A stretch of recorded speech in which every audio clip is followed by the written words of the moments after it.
And good morning. It is a Friday edition of Glenn Clark Radio. I am Glenn Clark. Griffin is here. You don't see him. We're still working on getting that third camera fixed. We're hoping that'll be taken care of. By the time everybody gets back from vacation is the goal. That's the way it's going to be.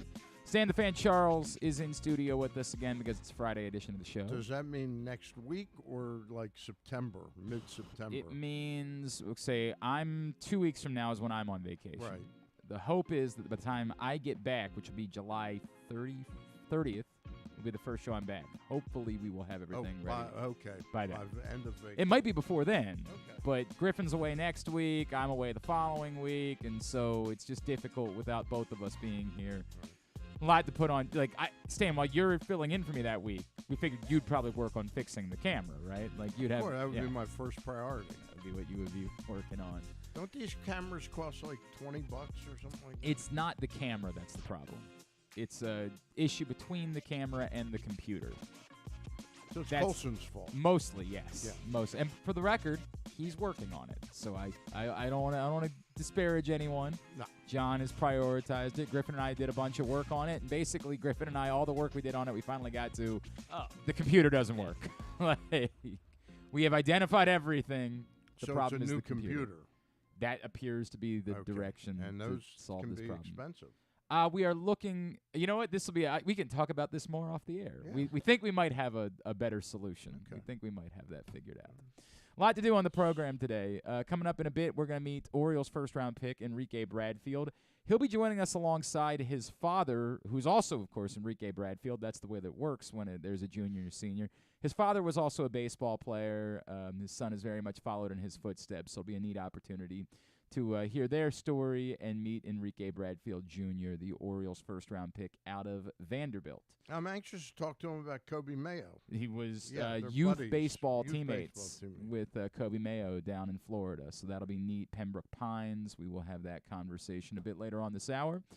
Also this morning, speaking of Florida, the Miami Marlins are in Baltimore for a 3-game set. Marlins color analyst, former big leaguer Rod Allen, will join us a little bit later on. Did he play for the Twins and the I want to say the Indians? Tigers he played for at one point. And you know what? That's who he was doing broadcasting. And the Indians. You nailed it. Yeah. And the Indians, yeah. And he was, right, he worked for the Tigers for a long time. Right.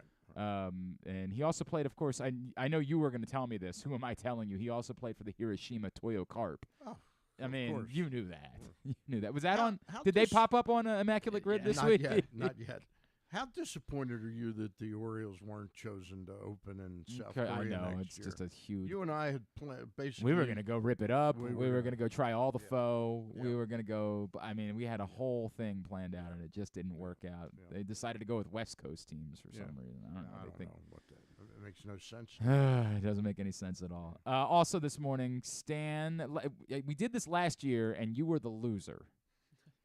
So my recommendation is don't lose again. Okay. Is this when I treated you? This is when we all went to Glory Day. Okay. And let's be fair. You treated us to Glory Days. Yes. You Yes. treated us. Thank you, John Cole. Yeah, right. And we can make that the bet again Right. this year I around. like that. Is It's that about what I is can that afford. is yeah. that we will treat the others. We will Yeah, do but our last year I got screwed though. We had the intern. right, When Micah. I made the bet, yeah. I thought Was it the Micah? three I of think it us. was Mike. Was it Micah? Yeah, Yeah, Micah. he joined us. What's he moved on to? He is actually the editor of The Villager, the newspaper at Stevenson University. Really? Yeah, right. Doing Good big for him. things. We love Good for Micah. him. Good kid. He's a great kid. So we will do our Orioles second half predictions as well this morning, and we will see how that goes. Okay. All right. That's all on tap today. Quickly, let me give everybody a recap. I had a miserable day yesterday. We did, Stan, I'm guessing that you. Oh, the cheese. Yeah. Yeah. Okay. The what? Stan, Cheese? this popped up in Would You Rather Wednesday this week. Burger King in Thailand has decided to unveil the real cheeseburger. It is, I think Griffin's trying to show you a picture. The real cheeseburger is just cheese. It's 2 buns and 20 slices of American cheese. Now, can you get a grilled hamburger? I don't know That's what you not- can it get. didn't That's look not like what the real cheeseburger, I mean, cheeseburger Not is. what they were advertising. They are not advertising anything that looks gooey or melty or anything like. It's just 20 slices of cheese. So we did it for Would You Rather Wednesday, and everybody was talking about it. So on Wednesday night, I was chatting with Griffin. I said, I feel like we should probably do it. Like, I feel like we should attempt to create the real cheeseburger. So we did that yesterday. I had 2 bites, and I am still not right. Like, I have puked. There's none left over. Oh, God, we threw it. I'm pretty sure we threw it all out. Yeah. I have puked multiple times. I have had other unpleasant experiences in the bathroom since then. I'm really angry at myself because last night I, of course, was emceeing the Show Your Soft Side Softy Homecoming event out in Owings Mills. Right. By the way, catering from everyone, from the food market, from Jimmy's, from all these wonderful places.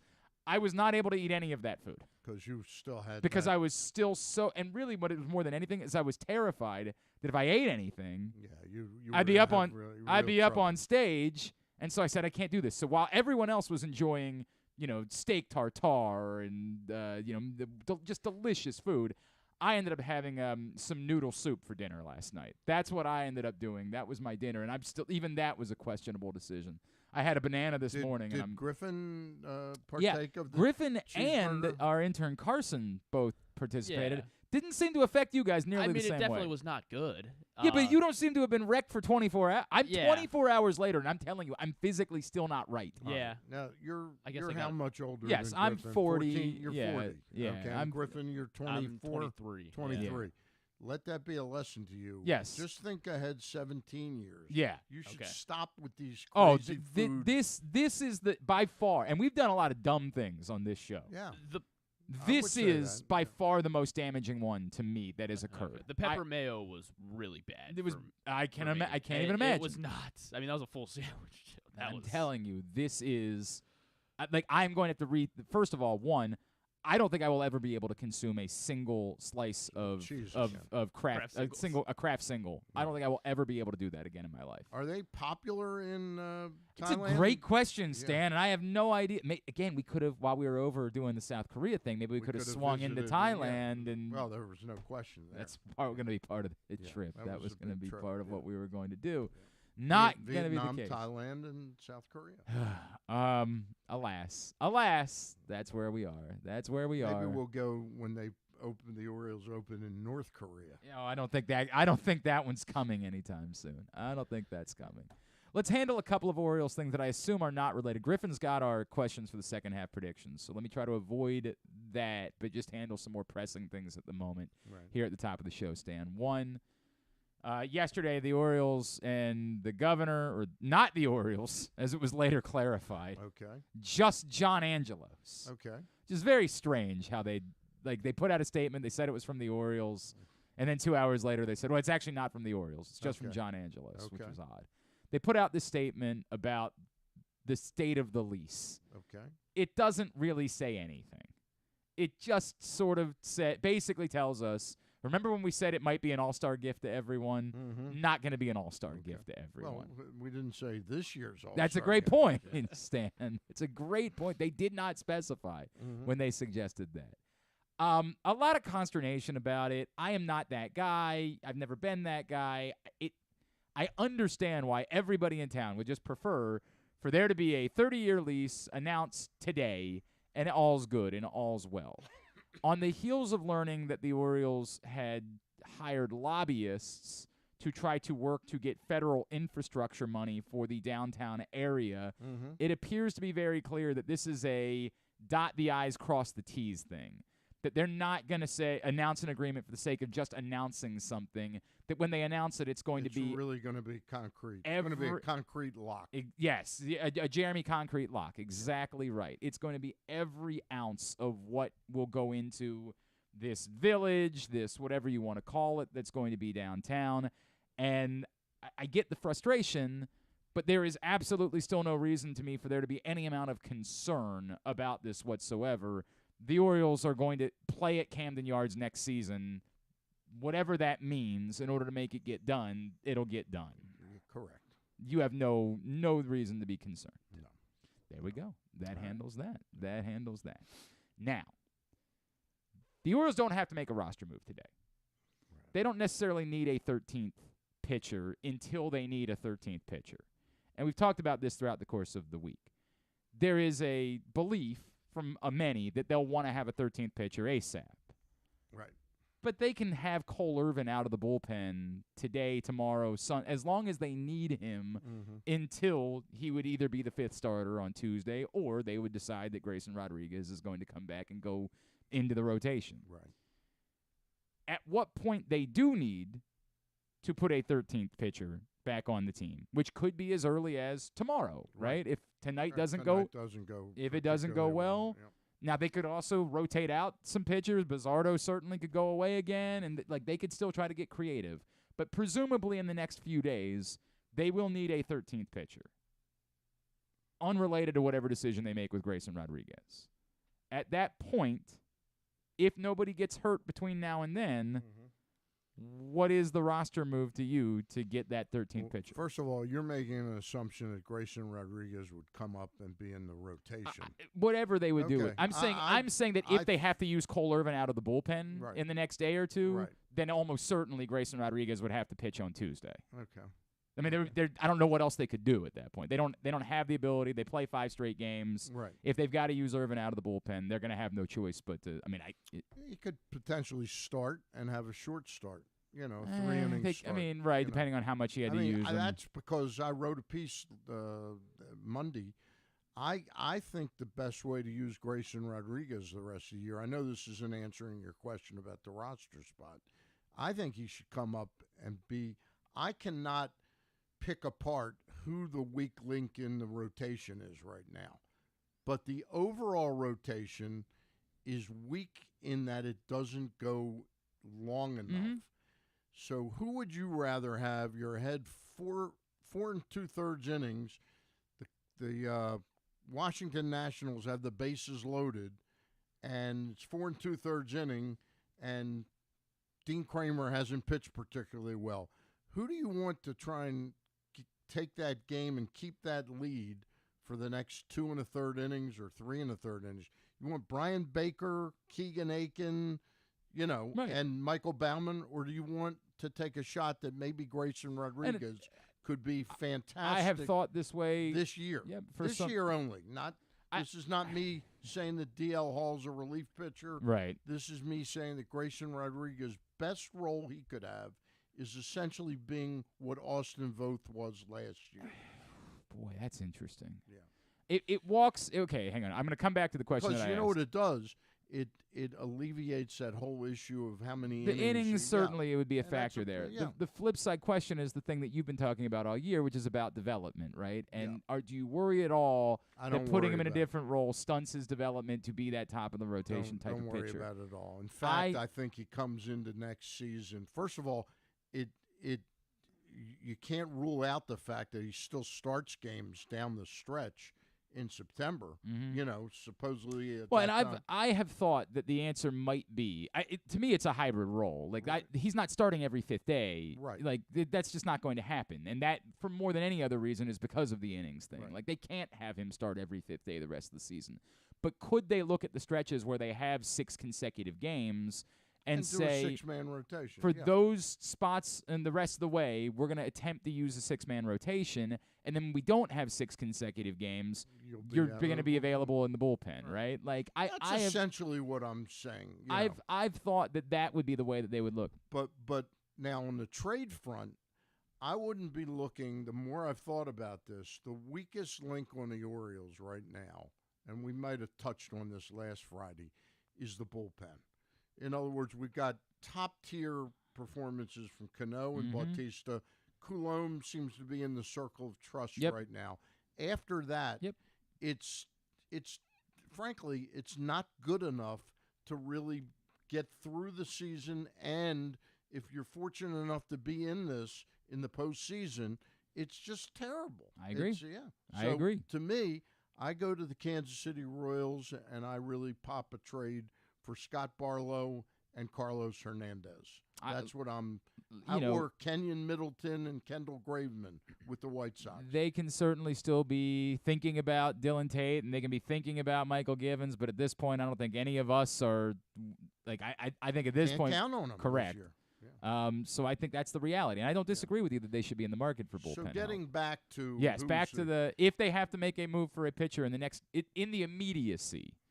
I would guess that either Mike Elias is scanning who would be interested in Adam Frazier, or they just release Mateo. Okay. Yeah, that's where I come up with. So if you were Mike Elias, if you just had to cut ties with one of them, they weren't able to make a trade. Somebody's got to go. I'd probably say Mateo is the most redundant player we have right now. When I say redundant, I see Frazier still being good enough to be that left-handed hitter late in the game if you need a pinch hitter. He plays I'm sure Mateo could play the outfield too, but he played the outfield. He was much better in the outfield in right and left than Isaiah Kiner-Falefa of the Yankees. That's a pretty low bar. That shouldn't be the bar. Pretty low bar. But I was comfortable with him, So that's what I would do. Or the third option would be to option Mountcastle, Ron right. Mountcastle. Yeah. And we talked about that, as well. But I think they're going to want. I think they're going to want him around. As much as I've sort of knocked him and criticized him, I listened to Palmer, and Palmer makes a good point. He hits left-handers pretty well. He hits left-handers well, and there's a chance that some of his woeful struggles are still related to what he was going through, and that the more he gets distance from that, the more he could return to being an all-around. Yeah. I think there's so many. I just don't understand how you've got a little touch of vertigo. All right, you're going to bat 6 today. Right. I mean, how could he be playing at the major league level and they're kind of covering their rear ends by saying could have been the problem why he was so bad. I do think it's reasonable to say that you might not know what's going on. Right. I think anybody who's ever dealt with vertigo, it's funny because you talk to people that have dealt with really difficult bouts with vertigo, and they'll say, "I'm surprised he's playing baseball at all this year." Right. Like that, you have a really difficult bout with vertigo. It's something that can throw off your equilibrium for months. Yeah. So it's possible that something was going on that he didn't feel right, but he couldn't define what it was. You're young. I think a lot of people that deal with things at a younger age just genuinely have no idea what's going on, and you're supposed to be tough, and you're supposed to be whatever, and so you just don't think about it. Yeah, I mean, we'd have to discuss it with him and say, what were your symptoms? To the Why point, didn't you say, I think I've got vertigo? Right, correct. To the point that you bring up, it's the thing that we've discussed a number of times, that it felt the other way around. It felt like the struggles came on, the Orioles were trying to deal with it like what seemed to be a mental issue, and they were trying to take care of that, and then all of a sudden it was vertigo. HIPAA things that you don't want to go into, when it's mental issues and all that. 100%. That's part of the deal there. I guess the question. So you asked the question, right? You're turning it back around. Yeah, we did it the other day. I struggle with it. Ultimately, if one of these guys to me had to go, it would be Frazier. And the only difference is because to the point about the bat, I get it. I just don't know who he's pinch hitting for in a late point in the game where I'd say I'd rather have Frazier in right now than have insert name here. Now, it could be that as the year goes on, Jordan Westburg goes into a slump and we say to ourselves, boy, that hasn't panned out the way that we would have hoped that it would. Right. There's certain things that could come up. I just don't know who that guy is that I'm saying I would rather have Adam Frazier at the plate right now than I would have so-and-so. We all know the defense is – I mean, it's unfathomable how bad the defense has been this season. There's 3 players in all of baseball that have a worse defensive rating than Adam Frazier. It's insane how bad the defense has been. I mean, to me, that has not stuck out like an incredibly sore thumb to me. Again, I don't know how to do the analytics, and it's not that I don't trust them. To my eye, he has not killed the Orioles with his defense. I think that what stands out is we say that when somebody misses throws. When it's obvious when someone misses throws, right? Like we say this guy. When you say misses throw, makes a bad throw. Okay. That's when it's most obvious to us that someone is struggling, right? The ratings are more, you're not getting to balls that the average baseball player is getting to. Mm-hmm. That a ball that goes up the middle, that we don't say, hey, that's an error or that's a mistake or something along those lines. they're the ones that sit back and say, right, but you don't understand. The average second baseman in baseball is getting to that ball. But Their range. remember, you're talking about watching second baseman. Now, again, how the analytics are affected by this. But remember, Adam Frazier for the last 8-10 years has played second base with shifts. So the plays are not as difficult. So that's not as glaring a problem when you have two guys on the left side. 100%. I'm not saying right side.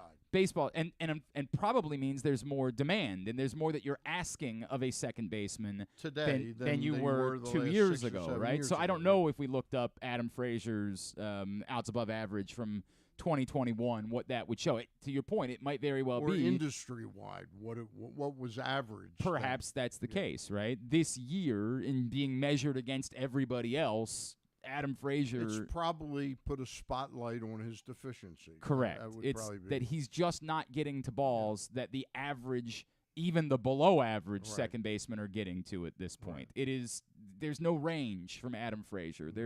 If that ball is up the middle, he's not doing anything about it. And there's a cameraman in New York that could blame Adam Frazier. That's a great point, right? He doesn't muff that ball. God.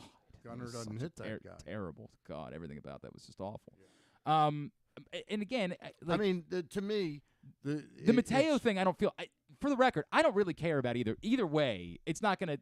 What I'm going to lose? I'm going to lose sleep because they gave up on Jorge Mateo. Not a chance. The only argument for me about Jorge Mateo is when you say redundant. Okay, but what's not redundant is the speed, right? What's not redundant is the ability to do what the Kansas City Royals did once upon a time and put somebody on base late in the game that is immediately a threat to be on second base. Yeah. And that you don't It's a different weapon. Redundant's the wrong word. I meant that. Well, I think Gunner's gonna play shortstop. Right, positionally is what you meant. Right. I think the skill set is a little bit different than what you have in anyone else. Right. That Mullins obviously is a threat to steal bases. That's clear. But Mullins is going to be in the game. There's nobody else that you can bring off the bench that immediately becomes a threat to steal bases. Correct. And that's why, to me, I would find slightly more value. But, I mean, it's slight, right? Yeah. Like, it's here and here. Yeah. Slightly more value in Jorge Mateo just because there is a different skill set. And if he's got to stay in the game, I'm more trustworthy of his defense at that point. Yes, he's basically an automatic out, and that, is unfortunate. But if Frazier was getting on base at above 300 clip, I might feel something different than that. He's sub 300 on base percentage. I don't feel strongly about what he's bringing to you. I get it. His knack for big hits and the fact that he's hit 10 home runs, I'm not going to dismiss any of those things. But do I know that that's projectable either? Like the fact that he's hit 10 home runs, does that make me believe he's going to be a 20 home run hitter? Or was this the best 3-month stretch of power that we're ever going to see from Adam Frazier? And it has been up to this point. And so that's why I can only value that part so much, right? Like that's what I struggle with the two of them. But to the point, I mean, nothing's going to bother me. Long term, to me, the most sensible thing would probably be to option Mountcastle because I'd want Mountcastle to go down. I'd want them to talk to him, explain to him, why they're doing it, and I would like to see him raise his value for me for the off season. But that's me, I think the question with Mountcastle is when you brought him up, was it just about the 20 days expiring? And you use the fact that you didn't need an extra pitcher on Sunday as okay, we can do this now. Let's make the move because we have to make it. And then let's see. Again, we saw Ramon Arias it looked for a second in that game on Sunday like he was legitimately hurt. Yeah. If he had gotten hurt, well, then the Orioles would walk away and say, look, we played this exactly the way that we should play it. Right. We let the 20 days run up. We got him up here. We don't have to make a decision. The decision took care of itself. Yeah. If they did it not really believing that he was ready, then I would agree with you. Then it's very simple. You send him right back down. If you didn't really believe he was ready and you were just doing it because you had to make a decision and you had the advantage of the All-Star break in order to make that decision, and so I would send him right back down at that point. But I think Palmer is probably the most practical view of this is that, hey, he's always hit left-handed pitchers better. And seriously, a guy like Ryan O'Hearn, you take lightning in a bottle where you can find it. It could always end, but 100%. Chances are, if he continued to play every day and including against left-handed pitching, those numbers would be. So you're getting the best out of him potentially, and giving Mountcastle his most optimum chance to succeed. And you got a nice platoon over at first base. It's a difficult thing to have two first basemen on a team, right? Like it's hard to build a roster that has room for you to carry two first basemen, right? Like that's a difficult thing. And you're still going to want to have at-bats for Hicks, so you would kind of ideally like to have Santander play first base every now and then because you don't want to have Colton Cowser sit. You got him up here. You want to have him play. And if he's going to play, then where are you getting at-bats for Aaron Hicks from? And I get the DH allows you some of that, but you've been using Gunnar Henderson to DH a good bit this season. Look, these are good problems to have. Let's make that abundantly clear. These are certainly different problems than they were in 2019 and 20. 1,000% that is the case. And 21. Yeah. And so I don't want to over-dramatize any of this. I do think that at this point, they can't be afraid of, we might just have to lose this guy. Agreed. This just might be, even if it's Frazier, it might just be a sunk cost. Yeah. And that's the difficult. I think a lot of us are feeling the same thing, which is, well, they won't do that because they spent $8 million on him. There's no way that they'd let Adam Frazier go because they spent $8 million on him. And Elias, trust me, he's thought this through. He and Sig have probably thought this through. The only thing you're trying to do with Frazier is, can you get a controllable player in a deal, or maybe it's two for one. Maybe it's Frazier and throw in some Brian Baker for something. I'm trying to think of who that is that has interest in Frazier and Brian Baker to give up. I don't. Maybe Tampa. Maybe. and then Brian Baker will come back to haunt us. Correct. We'll end up getting huge outs every time. Someone in the AL Central needs that, I guess. I don't. Maybe. They're all in it. I have no. They are all in it. Right. There is no doubt about that. Not Kansas City, unfortunately. If it came down to it. Yeah. And I'm only going to ask you this because, again, it was part of our Would You Rather Wednesday. Right. If it came down to it and the Orioles could only add a reliever, and the names we used were Hader and Eduardo Rodriguez. Right. They could only add one high-leverage reliever or one quality starter. Which one would you be doing? My money would be on, again, if contracts be damned, then they would both be rentals, those guys. They'd both be rentals. Right, because Eduardo Rodriguez has an opt-out at the end of the year. Yeah, no, I know that. Yeah. And Hader is a free agent at the end of this year. Correct. Shoot, boy. Yeah. If it was going to be a rental, I think that they're helped more by Eduardo Rodriguez. Okay. Yeah. I mean, the way he's pitching this season, obviously, has been Although there's a slight caveat now. He came back because he's on my fantasy team. Oh, of course. Came back first start after that thing and wasn't great. But I thought that he needed 2 rehab starts. Okay. They did 1 rehab. I would probably take the starter because of the slight redundancy. But my overall need for the team is 2 relief pitchers. I hear you. And Grayson pitching out of the pen.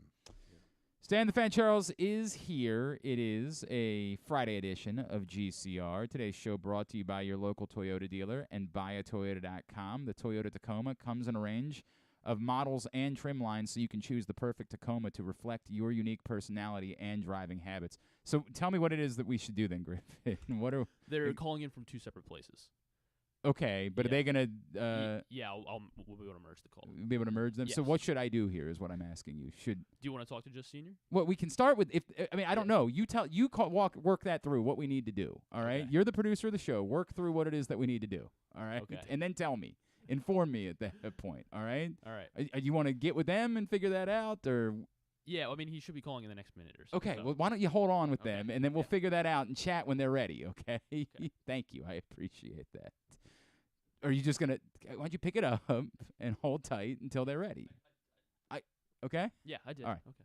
It's not what you did. I appreciate it.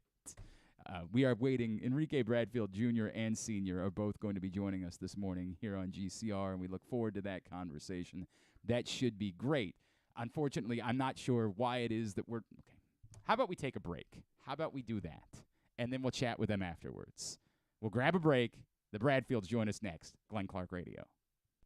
Catch that festival feeling in Charm City. Everywhere you go, you'll find exciting entertainment, delicious eats, and endless summertime fun. Cheer on the O's at Camden Yards, pick crabs by the waterfront, beat the heat inside a world-class museum, and make memories that will last a lifetime. Go to baltimore.org for more information and to plan your visit. I'm Michael Jangrandi, president of AJ Michaels, your carrier energy expert for 44 years. Save money, energy, and make your home more comfortable and virus-free. Find us at ajmichaels.com. That's ajmichaels.com.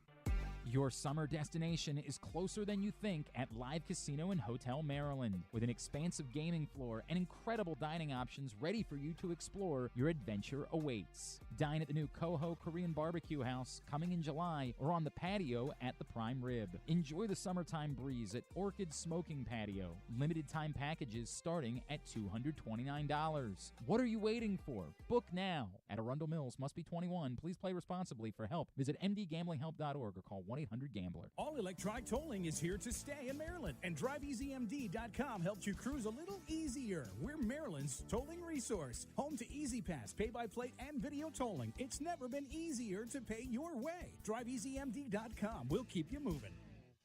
The Orioles are off and running, out to prove that last season wasn't a fluke, and they are one of the best teams in baseball. Hi, I'm Paul Valley, host of the Bat Around for PressBox. Tune in every Saturday from 10 a.m. to noon as Zach Goodman and I break down every Adley bomb, every Tony Tater, and every save from the mountain. Like a warm hug from Rutschman, the Bat Around has you covered with all things Orioles as we embark on what's sure to be a magical summer in Birdland. So tune in every Saturday for the best in Orioles coverage right here on the Bat Around.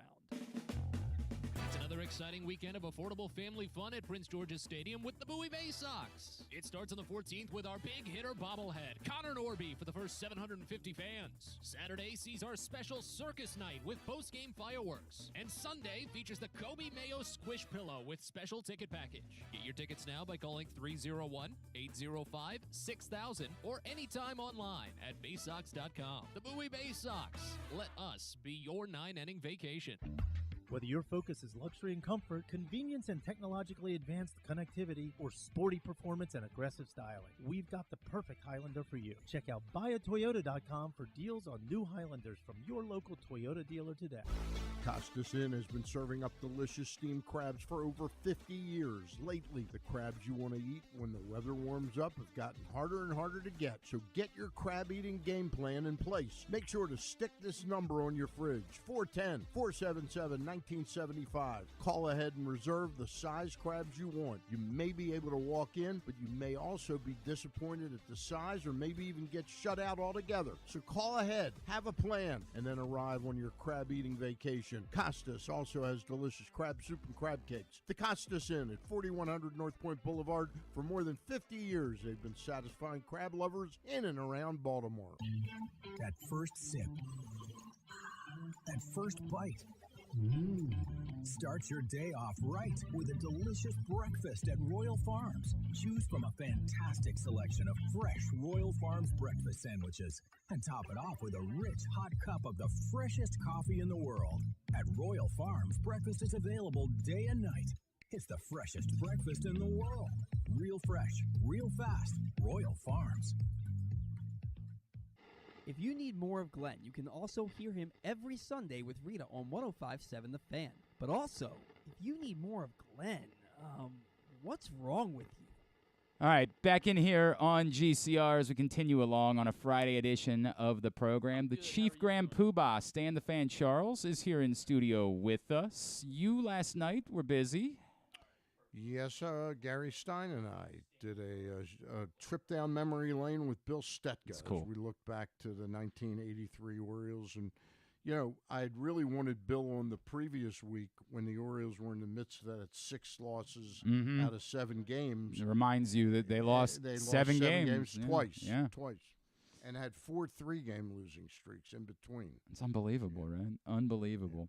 You can find that show right now, facebook.com/PressBoxSports. Click on the videos tab. Go to youtube.com/PressBoxOnline or PressBoxOnline.com/video. So this is a really neat opportunity here this morning on GCR. Of course, you know the Orioles in the draft on Sunday night, the 17th pick overall. They selected Enrique Bradfield Jr. from Vanderbilt. And if there is an Enrique Bradfield Jr., that means there has to be an Enrique Bradfield Sr. That's just the way that it works. And Enrique Bradfield Sr. was also a baseball player, so his son very much followed in his footsteps. And this morning, I hear that that's really who Mike Elias wanted. They wanted Enrique Sr. It just wasn't eligible this time and said Jr. instead. Joining us this morning, both of the Enrique Bradfields, Orioles first-round pick Enrique Bradfield Jr. and Enrique Bradfield Sr. Enrique, good morning, and thank you so much for taking the time for us. Good morning, guys. Hey, it's great to chat with you guys. Congratulations to you both. Let me start with that. Enrique Sr., I'd actually like to start with you if I could, because I was actually chatting with Adley Rutschman's dad yesterday, who threw to him in the home run derby this week, and I've become a father. I've got an 8-year-old and a 6-year-old, and seeing things through the eyes of a father are really special to me. Can you put into words as a dad what it has meant to you to watch your son succeed in the way he has and to have his name called by the Orioles on Sunday night? First of all, thanks for having me. No, I mean, it's a feeling that, to be honest, I can't describe. It's something that you see, you hope, you dream of it. You give them all the tools, but it's up to them to go out and do everything that they need to do. The dedication, the hard work that needs to go through that level. So, it's just amazed me how he has taken that since the youth level and basically ran with it. Not much push from my side. We didn't have to say, oh, you have to go to practice, you have to do this, you have to do that. It was always him. He loves the game. He loves the competition. Like I always said, he actually probably hates losing more than he likes winning. So that's a great quality. But no, it has been special. It has been a ride. We have met people. Our vacations were summer tournaments. We have become good friends. Probably actually some of our best friends are all the other baseball parents. It's cool. So, it has taken us to other levels that we never envisioned or imagined. Well, you're about to meet a whole lot of more of them because there's a special group of baseball parents around this Orioles team right now. Enrique Jr., if I could, we mentioned your dad was a baseball player, right? I imagine that baseball was always part of your life. Can you tell me what the best things that you learned from him and the best advice maybe that you've gotten from him over the years to help guide you to this path of becoming a first-round pick have been? I think probably the best things I've learned from him are just more character, personal traits, about consistency. I see my dad and I think about every day over the last 15, 20 years. I have an older sister that's 26, Yari, and she played soccer at the collegiate level.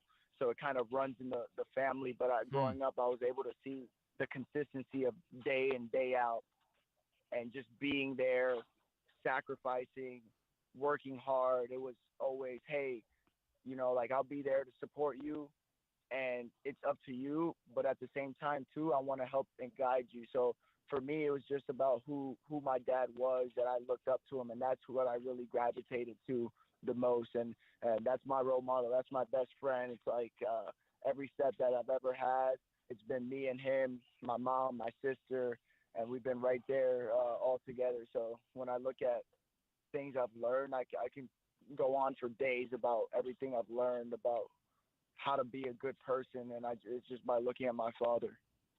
Enrique Jr., this is Stan Charles. I wanted to ask you, Vanderbilt. Why did you choose Vanderbilt, and what was that experience like for you? Man, it was the best experience I've ever had in life, up to this point. I wouldn't change choosing to go to that program a single day in my life. And just I was looking for a place where I was going to become a better human. Everybody forgets about, or everybody only remembers wanting to be a good baseball player. And for me, it was never like that. It's always been like a product of wanting to just be a better person and be a better human. So meeting Coach Corbin for the first time, I remember we sat in his office for close to 2 hours, my father and I, and we maybe talked baseball for like 15 minutes. It was more so, who are you as a person? your family background, where you grew up, what drives you and motivates you as a person. And after meeting him that one day, I was like, this is the place I need to be because I know I'm going to be able to go to the next level in every aspect of my life from a personal standpoint. Academically, Vanderbilt is prestigious and one of the top universities in the country, and we compete with the best baseball schools in the country as well. So that was something that was huge for me. I was kind of looking for a well-rounded package, and I thought there was no other place than Vanderbilt for that. Just curious, what did you major in there at Vanderbilt? I majored in human organizational development, and that's basically a track that can really teach you about business models, leadership, and just kind of how organizations work, the different types of leadership structures, different type of organization structures, human resource management. So I got something that was well-rounded because I do see myself eventually after my playing days are over, owning a business, being a leader of an organization of some sort. So I definitely wanted something, my degree to reflect that. I imagine it can't hurt being a part of a baseball team either, right? Understanding how these things work. Enrique Bradfield Jr. and Sr. with us here on GCR.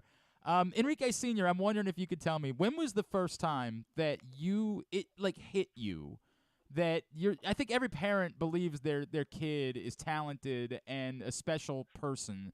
But when was the first time that it hit you like, oh, Enrique Jr. might not just be like good at this, he might be able to do this for the rest of his life?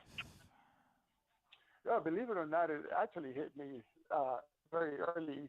You know, it was funny. Just to give a quick story, you know, he would look at baseball games. We'd be watching baseball games. He was probably 2 or 3, and you'll see him trying to emulate all the batting stands. He had a little bouncy ball when he was 3 or 4, and he would just throw it inside the house against the door, and you will see him just pick up the ball. My wife would be going crazy. She's like, "Oh, we're playing ball inside the house," but I was like, "No, let him. He's working on his hand-eye coordination." So we put it in T-ball. At that age, you see kids just running around and playing with the grass and doing everything. He already had the concept of, okay, I got to grab the ball, run the base. Somebody hits the ball, I got to get the ball and touch a base. So we had to move him up. So no, at an early age, the interest that he showed, and then when he started to develop the physical characteristics and the knowledge of the game, I was like, well, you know, if he continues, we might have a good one here. It's worked out okay, by the way. Were there a few broken windows or broken lamps or anything like that in the process? Thank God, no, because my wife would have killed me. Hey, Enrique Jr., I just want to ask you, I'm not trying to make too much of it, but one of my favorite prospects that the Orioles have ever drafted has been Kobe Mayo. And it came out afterwards that you guys played some youth ball together. What do you remember about him as a player? Did he seem like he was a special player when he was the age? Very young age, yeah. Yeah, 11, 12 years old. I always knew Kobe had what it takes to be a great player at a high level, and that was another person who I look at and I see his consistency as being there every day. You know, we played together when we were 11 and 12, and then even beyond that, when we were 15, 16, we played together 17 in summer ball, travel ball. And you really saw him evolve and get better every day. And that's the thing. It's like when Kobe was a big-time player at the age of 11, but that never stopped him from trying to be a big-time player at the age of 15, at 17, and now he's 21 years old, and he's doing very well for himself in professional baseball, and he's on the brinks of being in the major leagues, and I couldn't be happier for that guy. He's a heck of a talent. There's no doubt about it. Enrique Jr., I feel like in the last few years, you know, the guys were drafted by the Orioles and they had to say all the right things like, oh, okay, yeah, very excited. You get drafted by the Orioles at a time where there's an awful lot of excitement going on, and I have no doubt that you've got to be aware of that. I'm sure that you would have loved to have been number 1 overall, but how much does it mean to you to be coming into an organization at a time like where it genuinely looks like you might have a chance to win a World Series in the coming years? it's very exciting. I think for sure it's competition is something that drives me, and to be surrounded in a farm system that has a ton of very talented individuals is something I'm looking forward to being a part of, and being able to throw my name in that hat and really go at it and see how well we could push, because the major league team is full of young talent as well, and I'm excited to be able to meet those guys, work with them, pick their brains, and really join them whenever the time is. But that's something that really drives me, is the fact that I know we're going to be competitive for years to come. No doubt. Enrique Jr., I know in talking to you for 5-10 minutes, I can tell you're a smart kid. What do you have to work on in your game? What is the one area that you are aware you need to work on? I think this is definitely hitting. I feel like everybody knows that, but I feel like I'm also in the right place to be able to take that next step and be able to match other parts of my game. I feel like my defense is ready now to go play at the MLB level. I feel like I can run and I can steal bases like the guys in the MLB right now. Now it's getting my hitting on that same level, but after my season, I've come back home, and in 5-6 weeks, I've taken great strides in preparing myself to go play professional ball. But I'm also joining an organization that is, in the recent years, has been having probably the most success in baseball at developing hitters. So I'm excited to get with coaches to learn, to have some more guidance, to be able to really get that process and get to where I need to be. I'm curious, Enrique Sr., you heard your son break down what he thinks he needs to work on.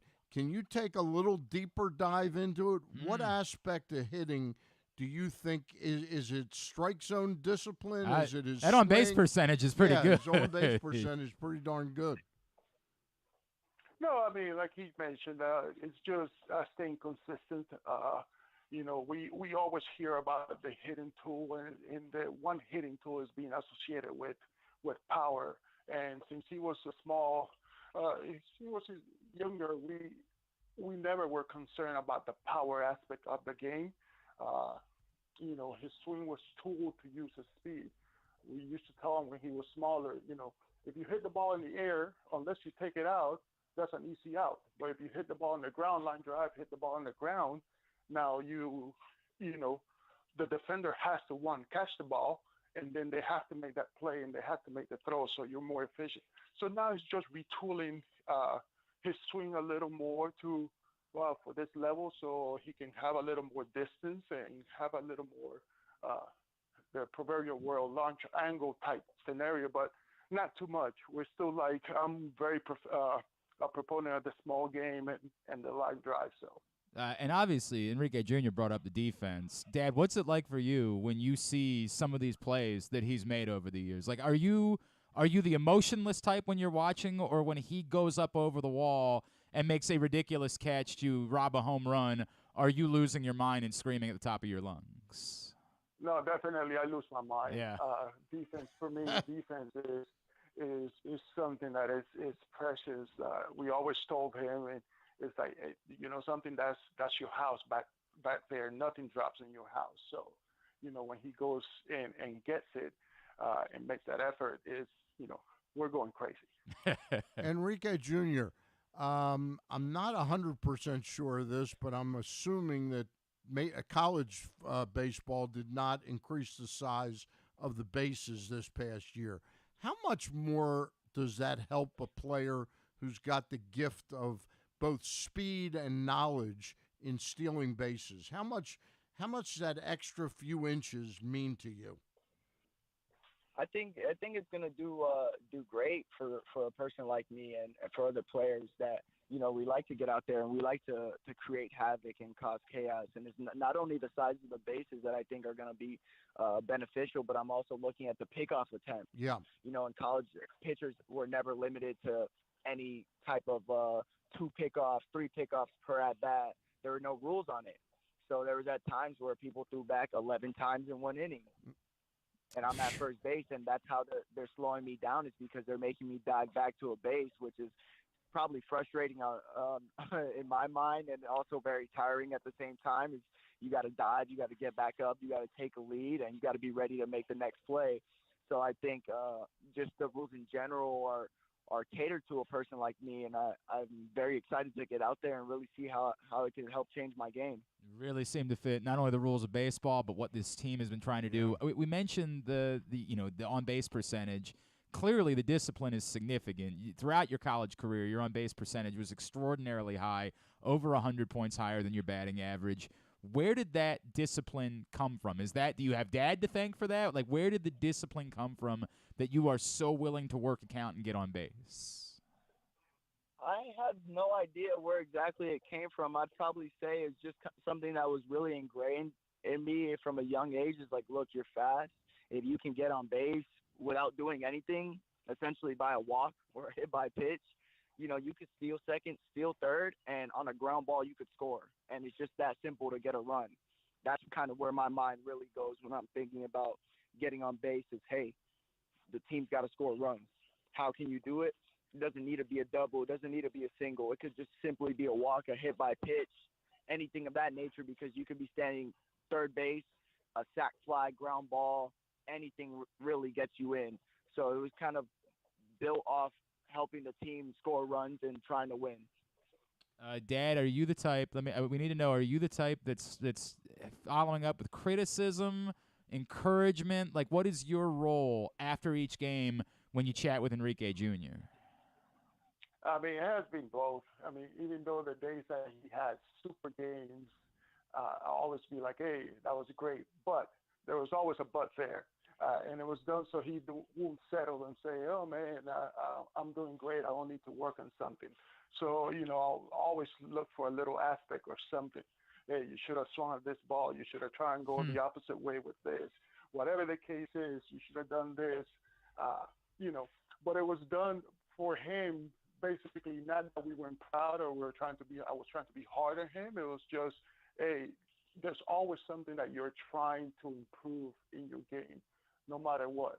So, and depending on the situations and when the things didn't go well, is in baseball you have to have a short memory. So I was like, well, forget about it, and just tomorrow's a new day, so just go do what you need to do. So. And Junior, how do you handle the line between Dad, I appreciate it, and Dad, I just don't want to hear it right now? Like, how do you handle the line between those things?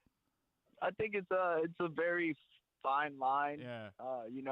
A lot of the times after games, if I didn't have a great game, I may wait till the next morning to give him a call if he's not there, or if we're going to dinner. I may just take dinner and talk about something else. So that there's a lot of emotions that get tied into it. I'm a competitor and I hate losing. So when the outcome isn't what I want it to be, there's a brief period of time where I'm probably not in the best mood and I don't want to address things. So it's definitely a cool down period that I use. And then from there we go and we try and regroup, and we'll talk about it the next day and see how I can get better. Enrique, a quick story about that. Go ahead. I was going to say a quick story about that is his freshman year, like we made a deal. Okay, if you guys lose the game or whatever the case is, we'll just text and call and say, hey, good night. You ate dinner, whatever. We'll talk about it tomorrow. So. Yeah. Hey, Enrique Jr., you played with some top-tier talent there at Vanderbilt. One particular player, Austin Martin, who was, I think, did he go number? Did we? Was number 2, right? He went 2 after we drafted Kerstad, I believe. Talk a little bit about him as a teammate and his talent. Well, he was a person I didn't. Unfortunately enough, I didn't get to spend a lot of time around because of COVID. Okay. And I actually came in the year after he got drafted. All right. He was a junior, got drafted because of the COVID shortened season, and then I came in that fall as a freshman, so I didn't get to spend a ton of time around him, but I do have a relationship with him. I've talked to him on multiple occasions, seeing him in person, just over the phone, and he's somebody who I looked at and I watched all the time on TV, and for him, he's one of the most consistent players that I've ever seen in that program, just because of the way he was as a person, but as a baseball player, he knew who he was. He never tried to do more than that, and he was just pretty good at what he did. So he was always somebody when I was watching that I gravitated to. All right, before we let you guys go, Enrique Jr., you know we got to get the contract worked out and the whole thing, but when the signing bonus comes in, have you thought about anything at all? Maybe one thing that you want to do? I'm sure after we heard the way that you think you're putting money away, I know you're thinking about all those things, but is there one thing that maybe you'll treat yourself to as a reward for all the hard work that you put in? I think I'll be good for now. I have everything I need right now, so I think that money's going straight to the bank and probably better suited that way. Most definitely, I'm going to need a budget. That's what I'm going to need first. Not surprised by it. As smart as you are, not surprised by that answer at all. Enrique, real quick, what number jersey, does that matter to you at all? Do you have a preference of what number you like when you're back? I think I would like to wear 51 going down into my professional career, and I don't know if that will happen. I'm not to say, and I can't speak on that because I actually don't have the answers, but I would love to wear that number. It's the number I got, and I wasn't familiar with it. I don't know why I ever wore it at Vanderbilt because Coach Corbin picked it for me. And it was just something that kind of became my own, and I really grew into it, and I grew to love it. So I think going forward, I would definitely like to wear that number. There's been some great ball players who wore the number 51, so I would like to throw my name in that hat as well. Very cool. I don't think you'll have any problem asking for that number. All right. That is a unique one. Hang on. I'm going to wrap with this, Enrique Sr. Now, once the contract hits, who pays for dinner when you guys go out? Oh, definitely. He's been paying a few times. And, we'll just keep it as the way we are. We'll take care of it. I love that. Guys, this was such a treat. What a wonderful conversation. Guys, follow Enrique Jr. on Twitter at eBradfield20 and also on Instagram at Enrique Bradfield. We can't wait to see both you guys here in Baltimore. Congratulations. Awesome time catching up with you this morning. Thank you both for spending time with us. No, thank you for having us. Guys. It's been a pleasure. Enrique Bradfield Jr. and Sr. with us here in GCR. That was really neat. Yeah. That was a really neat conversation. Yeah. It was suggested by someone that knows both of them. Hey, we think you'd really have a fun time talking to both of them. Griffin said, I think that'll work. As it turns out, I thought it was really cool. Yeah. A really cool way to get to know those guys, and we look forward to it. Look, the speed is obvious. The defense is obvious. As he pointed out, hit 279 last season. That number at the college level, you'd want that to be a little bit higher. Yep. For what it's worth, the 2 seasons prior to that, he was a 300 hitter both seasons. So as he said, the hit thing is something that's got to work. But if you're getting on base at a 400 clip, and you're a leadoff hitter type, I think that's going to be just okay. I think that's going to be just fine. The 1 year, 62 games they played, 69 runs scored. Yeah, that's pretty insane production. That's pretty insane. Yeah, that's pretty nuts as far as production is concerned. So you hope that continues for Enrique Bradfield Jr. as he becomes a Baltimore Oriole in the coming years, and we appreciate he and his dad taking time. I don't think he's going to have trouble asking for 51. No, I don't think anybody's going to be taking that away from him. I don't know. But I remember the last time an Oriole has worn number 51. I just looked that up, Stan. Mike Gonzalez wore 51. Okay, left-handed relief Looks pitcher. like that was the last one. Okay. Before that, Scott Williamson wore number 51. Okay. Andy McPhail picked him up, and some of these, think he threw an inning for the Orioles. Some of these names, I swear to God, I've never. In 2007, something called Victor Santos wore number 51. It's Mr. Santos. I got nothing. I've got absolutely nothing on Victor Santos. Y'all are going to have to. Why don't we get on some famous 51s? Right, just do a whole history. Sadly, Steve Beckler wore number 51, which is sad. Fernando Lunar, the legendary Fernando Lunar wore number 51. Stan, you can live up to the legacy of the great Fernando. I don't know. I'll give you okay. Here's someone who was very helpful for good Orioles teams. Yeah. Terry Matthews wore number 51. Yeah. Terry Matthews, who was on the 96, 97 teams. Portly but he was he's passed away, hasn't he? Did he pass away? I didn't know that. So. Oh, no.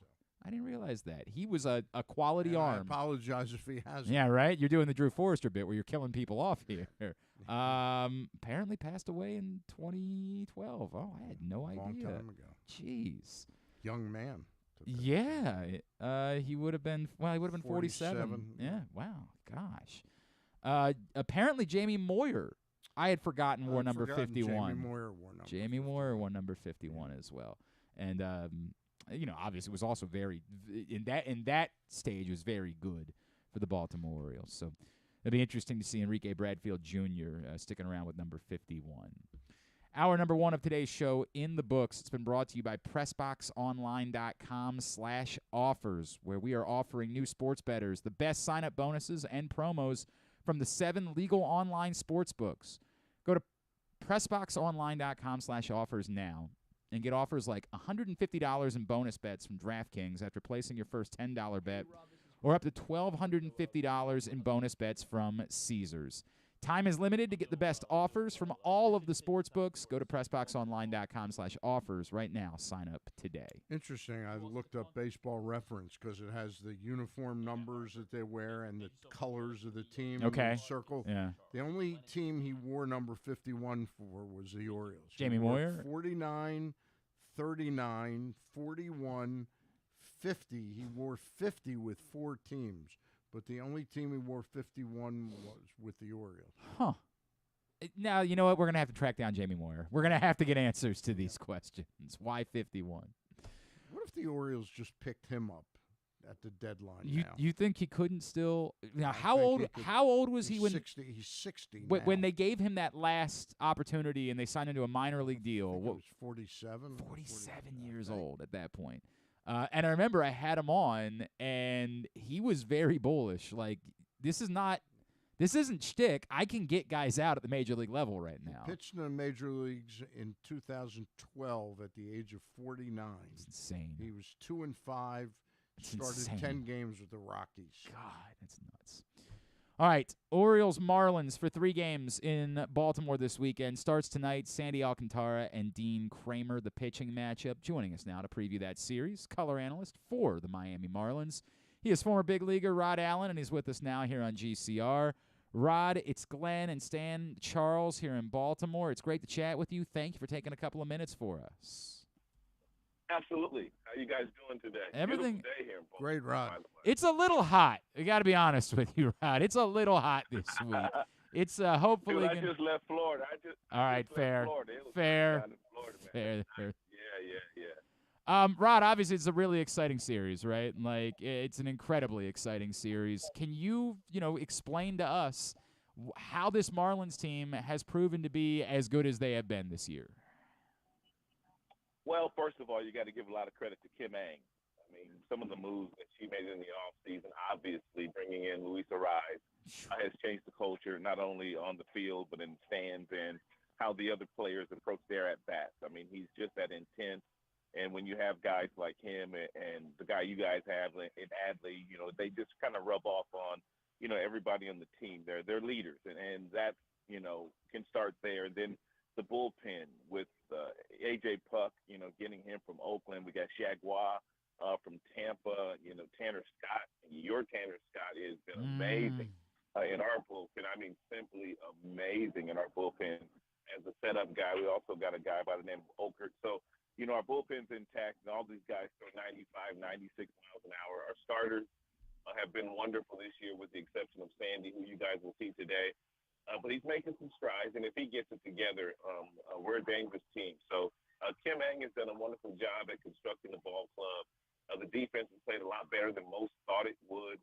Our offense has basically been centered around Soler and Ariz, and then there's been some other guys that have chipped in. And if they can get going, Jazz Chisholm, get him back and get him going again. We're a dangerous team. Nobody, I don't think, wants to see us late if we get to the postseason, especially with our power arms. Tell me, Rod, a little bit about what you would see Kim looking for at the deadline, because this is new territory for the Marlins to be adding on at the deadline. It's tricky because we have a really good team. I believe we're 14 games over 500. So if you delete anybody, if you add a big piece, that means that somebody's got to go away or somebody's got to go to the bench. But we could use a really good left-handed bat for sure. And you can never have enough pitching. So we've got some kids in that rotation, and Yuri Perez, and Braxton Garrett, and Jesus Luzardo.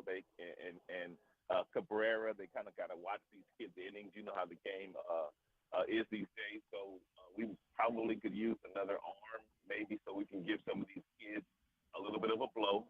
So they're down the stretch, we can really use them, and we don't have to shut them down for the year. So I can see Kim maybe going out and finding another arm, big league arm. I don't know if that's going to be Johnny Cueto or not. We have him in our organization. He's been a really good big league pitcher, but he really hasn't pitched well since we got him, but I think he's ready to go. I don't know if they're going to activate him soon, but we might see Johnny Cueto soon. But I think we might add a bat, and I think we can use an arm, and I think we'll have some fun with this thing. He is Rod Allen, Marlins color analyst. He's with us here on GCR. Rod, I wanted to follow up on two of the guys that you mentioned. The first one being, as you pointed out, former Oriole Tanner Scott, who was a guy we really liked, and, boy, he can obviously hump the ball, right? Like, you see him just put up 100 miles an hour with ease, and you'd say, this guy is a talent. But it just never really fully came together, and even last year in Miami, it wasn't fully together. What has changed? What has clicked for Tanner Scott that he has been so effective this season? He's throwing strikes. I mean, he's not walking people. I mean, his strikeouts to walks ratio is off the chain. He comes in with that fastball, 97, 98, and that tricky low three-quarter arm slot where it looks like he's kind of pushing the ball up there. Got tremendous rotation and backspin on his fastball, so he gets lots of swings and misses on that pitch. And then when they start looking at that fastball, that slider's been deadly. He hangs a few sliders because he throws so many. But that's one thing that he has done better this year. He's limited the amount of sliders that he's thrown. He's thrown a lot more fastballs, and because of that, he's gotten a lot of strikeouts swinging. He's been the best setup man in baseball for me. I haven't seen them all, but I'm kind of biased, obviously. But you guys got a couple that are really good too. So, yeah, Cano's all right. I don't want to hate. You guys got a couple guys that are really, really nice too, man. But you look at you digest his numbers this year for us in that setup role, man. He has been amazing. We're not where we are today if not for his contribution, for sure. Rod, I've loved Jesus Luzardo for a long time. I was really hoping the Orioles could have pulled off a trade for him because with the left field wall here in Baltimore, I thought he just would have been a monster at Camden Yards. But tell me a little bit so I'm familiar with him. I've watched with amazement at Uri Perez. Tell us a little bit about him, about what's so special about him, because the numbers are pretty eye-popping for somebody his age. Uri Perez is amazing to be 20 years old and to have a fastball that's 100 miles an hour and a slider and a curve and a changeup and have the kind of mound presence that he has and poise to pitch at this level and dominate. He had obviously the bad start against arguably the best team offensively that I've seen since the Big Red Machine, and that's the Atlanta Braves. They are amazing. I don't know if you guys seen them yet or not, but that team is fascinating. But he got beat up by them. But other than the Braves, he has dominated major league hitters. I mean, just with the poise and the strikeouts, and he's only going to get bigger and stronger. I mean, the kid is only 6'8". Well, he's 6'8", but he only weighs about 168, 180 pounds maybe. So he's going to get stronger, and if he stays healthy, I mean, he's a number one, that's for sure. He's a Sandy Alcantara. He's what they look like. He's a number one, and I think you asked about Luzardo. Luzardo, left-hander, man, at 97 to 99 with a good breaking ball. Yeah, I know I'm sounding like a broken record, man, but we really have some good arms in our organization, and we have some good arms at this level, and that's why we are where we are today, because our offense hasn't gelled completely together. But when you get this kind of pitching, and our defense in the infield's been tremendous, a lot better than a lot of people thought. We had a third baseman playing shortstop. We had a second baseman playing third base, and we had a Rise playing second, and he played first base last year. So Kim Ang deserves a lot of credit for putting this thing together. Then the guys, obviously, they've worked hard to be where they are today. You mentioned Arise. Obviously, one of the stories of the first half of the season is he was flirting with 400. I know that dipped a little bit, but not like out of shouting distance. The question of is it possible feels outrageous, right? Because there's no way. I can't fathom that it's possible.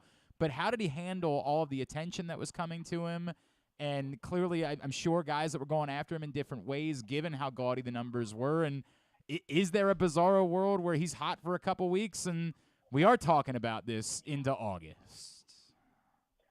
That's a great question because, I mean, everywhere you looked, I mean, everybody was on the Arise watch. I think MLB had his picture up there nonstop for several days in a row, just kind of dictating what his average was doing on a day-to-day basis. You know, he's a wonderful kid, man. He is a wonderful family man. He loves baseball. His work ethic is tremendous, what he does in off the tee and his soft toss, you know, routine before he even steps into the batting cage. And his hand-eye coordination is amazing. I mean, we haven't seen anybody like this since Tony Gwynn. And the way that he handled it was amazing, especially with, you know, the internet and, you know, all the different ways that the media can get to certain people. I think the Marlins did a wonderful job at kind of tempering, you know, how many interviews that he would do and how he would do them. But he handled it perfectly. And every night he'd go out there and get 2 hits a night. I mean, in the month of June, I think he had a 3 5-hit game. So it happens quick for him. 400 is going to be tough. There's no doubt about that. But he's one of those guys that when he's in the batter's box, literally, he looks at the defense and he looks to see where they're going to be playing him. Tonight he'll watch the Orioles in the infield, and he'll see exactly where these guys are playing him. And he has the uncanny ability to hit the ball where the defenders are not. And it's amazing. It really is. And I've watched him do it for 3 or 4 months now. Best hand-eye coordination I've seen in a long, long time. Rod, I weigh teams on the scale, and it looks like you on the pitching side you strike out a tremendous number of batters. On the offensive side, if I saw one weakness, it's power. Does the power make it a struggle to win games? Yes, it does. When you go up against teams like your squad, you guys got a few guys that hit the ball out of the ballpark. The Braves have teams that can hit the ball in the ballpark. And we know how the game is kind of built these days, even though the new rules are in place. And there's more stolen bases and the pitch clock, and, you know, pitchers can't engage as much, and the bases are bigger, different things like that. Home runs still play at this level because pitching is so good, and there's so many power arms, and the bullpens are really, really good. So if you have a few guys in your lineup that can hit the ball out of the ballpark, your chances do increase greatly at winning baseball games at this level. I mean, you watch it in the All-Star game, really, really good pitching, but a couple of guys happen to hit home runs. Therefore, that's the game. And I think that we could use another couple of guys that can hit that ball in the ballpark. And I think our season would be a whole lot better, and it would make some of our wins a lot easier. We played a tremendous amount of one-run games, and we've been great in all those one-run games. But if we could hit a homer or two in some of those games, we could take some stress off of our pitching. And I haven't mentioned his name yet, and I'm surprised I haven't. But Skip Schumacher, who's been amazing. I was just getting ready to ask you. As a first-year manager, I mean, he's probably in the running of Manager of the Year with a couple of other guys. I'm sure your manager's been tremendous too. But you know, you get a manager like Skip Schumacher that manages the way that he manages, and it takes pressure off of him because he doesn't have to use the bullpen as much as he does every night to give those guys a break. If we could have some easier games, score more runs, and make it easier on our pitching staff. But a great question by you. But the long answer to a question is that we could definitely use some more power. I was going to ask you about Schumacher, but you jumped in and threw his name in there because he's been an impact guy. I'm curious, is Miami warming up to this? The city of Miami, are they warming up to this team? Are they showing up at the ballpark? What do you feel a buzz in the town? Finally, they're starting to show up. I mean, our last homestand, I think we're probably averaging about 20,000 a game, which is really good for us. Because for Miami, that's terrific. With the Panthers, and we were also competing with the Heat. I mean, they were in the finals, you know, Stanley Cup finals, and both teams in the NBA finals. So we were kind of competing for, you know, families and viewership and all of the above. But lately, because the team is playing so well and some of our heroic wins and comeback bashing and Skip Schumacher and a different culture that's been created, fans are really starting to come out. As you know, being down in Miami, there's a lot of distractions. There's a lot of other things to do other than coming to the ballpark. So you got to be a really, really good team if you're going to change people's plans and get them to come indoors and watch you. But I think the fans are warming to the club. I mean, they're topless beaches in Miami Beach. How are you going to compete with that? I remember that. How are you going to compete with that? Yeah, you want to come watch baseball when you can be out on a topless beach? What are we doing? You get my point. You get my point. You got to be a really good team, and these boys can play. I'm looking forward to watching your team play a little too, man. Yeah. All these number one picks, man, and you guys have done it right, man, with the rebuild, and it just looks like you guys are having a lot of fun and good leadership, and I think it's going to be a really, really good series. I mean, you guys get Sandy today, and the kids you guys got going today, he's won 9 games, so it should be fun. I'm looking forward to it. It should be a really exciting series. We completely agree with that. Great way to start the second half. At Rod Allen 12 on Twitter is how you follow him. Rod, really appreciate taking the time, man. Enjoy your weekend here in Baltimore. We'd love to chat again. So maybe ahead of the World Series when these teams get together again. It'd be nice, fellas. Thanks for having me. I appreciate you. Appreciate Thank you, Rod. Rod Allen with us here on GCR as we get ready for Orioles Marlins starting tonight. All right, when we come back in, we're going to make our second half predictions. Griffin has prepared some categories, some questions, some topics, and we'll all go on the record, and we'll figure out what we think is going to happen in the second half of the season and whether or not Stan's also going to have to, for a second straight year, take us out to lunch. We'll do that next. It's Glenn Clark Radio. Hike to new heights. The best view is yours in Washington County. Our iconic scenic overlooks provide some of the most breathtaking vistas in the Mid-Atlantic. Some are very easy walks, some can be driven to, and some are the payoff for a moderate to difficult hike. All are near quaint small towns that offer great dining, shopping, hiking gear, and more. Explore our 5 national parks for iconic vistas and wineries with breathtaking views. Visit our quaint historic towns and make your stay unforgettable. Learn more at visithagerstown.com. Maryland, be open. The Crossover Kid is back. Enjoy a night out at Oriole Park at Camden Yards on Saturday, July 15th, when the Orioles play the Miami Marlins at 7:05. Be one of the first 25,000 fans 15 and over to receive an Orioles soccer jersey presented by Pepsi Zero Sugar. And arrive early for Early Bird Saturdays. Gates open 2 hours prior to the first pitch for happy hour, live music, and more. A variety of ticket options are available. Buy yours now at Orioles.com/tickets. Maryland drivers, did you know you can save up to 77% on tolls with an Easy Pass Maryland discount plan? That's right, 77%. It's never been easier. Pick the plan that's right for you at driveezmd.com. We'll keep you moving. It's a Maryland thing you wouldn't understand. Where the waves meet the shore, you will find Dorchester County. Hi, this is Jimmy Charles. When I think of Maryland, I think Dorchester County on the eastern shore where it's open for making memories. Dorchester County, it's a Maryland thing. For more info, visit www.visitdorchester.org. It's a Maryland thing. Hell yeah. It's a Maryland thing. Hell yeah. The All-America Senior Game powered by New Balance will be back at Johns Hopkins Homewood Field on July 29th. The most decorated girls and boys lacrosse players in the country have been invited to play in what is the premier lacrosse event of the year. Every college coach wants their players in this game, and if you dream of being in this game, you start by trying out for one of your regional underclass teams this summer. The best against the best. Get your tickets now at allamericalacrosse.com.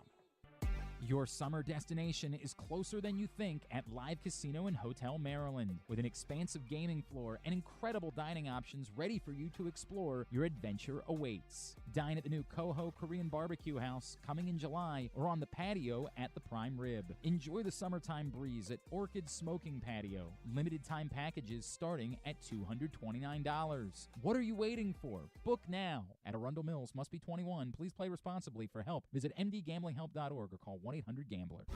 Costas Inn has been serving up delicious steamed crabs for over 50 years. Lately, the crabs you want to eat when the weather warms up have gotten harder and harder to get. So get your crab eating game plan in place. Make sure to stick this number on your fridge, 410-477-1975. Call ahead and reserve the size crabs you want. You may be able to walk in, but you may also be disappointed at the size or maybe even get shut out altogether. So call ahead, have a plan, and then arrive on your crab eating vacation. Costas also has delicious crab soup and crab cakes. The Costas Inn at 4100 North Point Boulevard. For more than 50 years, they've been satisfying crab lovers in and around Baltimore. Make the most out of every day in your Toyota RAV4. Available in hybrid or gas-only models. A RAV4 can get you where you want to go in style. Check out buyatoyota.com for deals on new RAV4s from your local Toyota dealer today. Check out PressBoxOnline.com every day to find daily winners and betting advice from Jeremy Kahn. And if you want some advice about life decisions that you probably shouldn't make, here's Glenn Clark. So Stan and I are going over the schedule because it is a brutal schedule for the Orioles coming out of the All-Star break. I think we talked about this last week, that for as frustrated as Orioles fans have been when they look at the FanGraphs odds for playoffs and for winning the division and they see that the Blue Jays have better odds than the Orioles do, it's easy to say, well, that's bias. And what the folks there would tell you is, no, it's actually a reflection of the schedule that they have to play, because as Stan points out, it's Marlins this weekend, then Dodgers. Speaking of which, by the way, we just found out that Baltimore's own Angel Reese will throw out the first pitch on Tuesday night. The Orioles-Dodgers game, which is extraordinarily cool.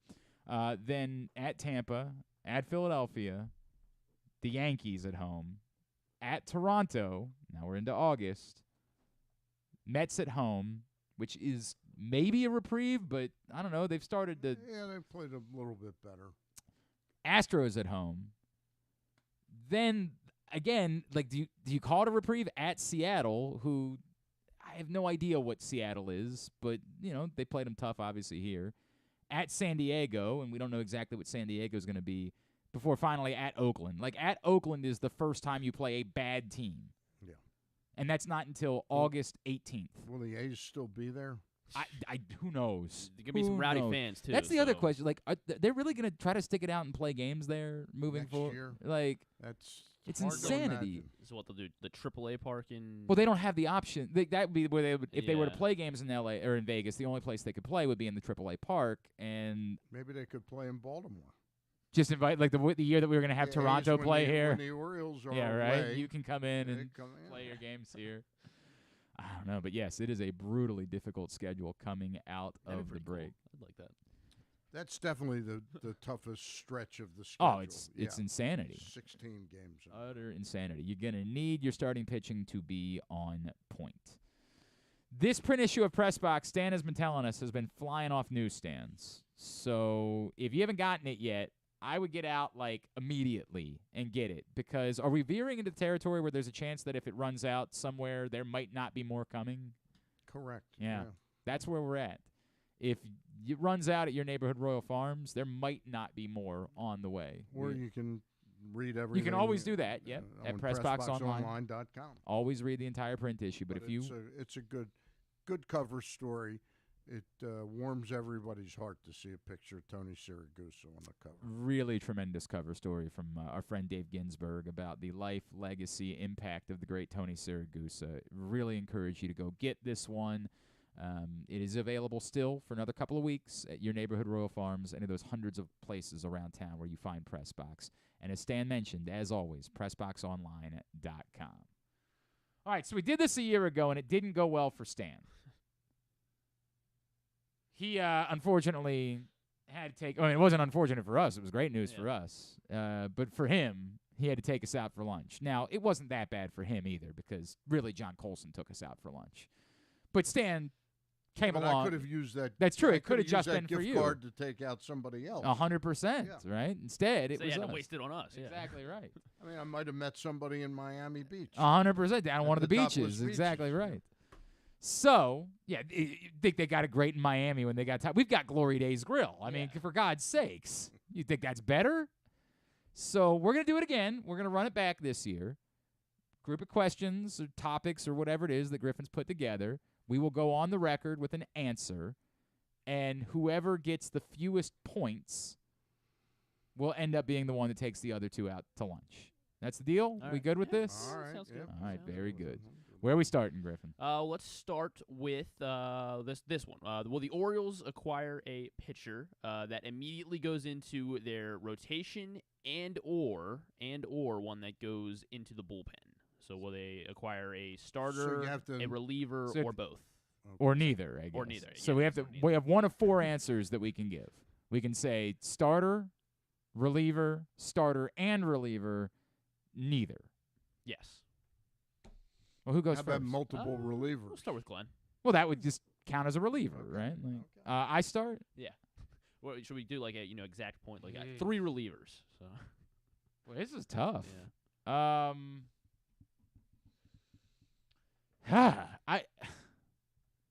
I'll say reliever, and I'll one reliever. Well, I mean, or I mean, I guess. I will say they won't acquire a starter. They will acquire at least one reliever, is what I'll say. I'll say that they ultimately find the starting pitching market to be cost prohibitive, is what I'll say. That they'll look at it and say, you guys want too much for a rental and entirely too much for anyone with control. And so I think they'll end up balking on the starting market. They will have to spend on starting pitching in the offseason. They will hope that John Means can help address that problem late in the season, and they'll address bullpen. I will say bullpen only.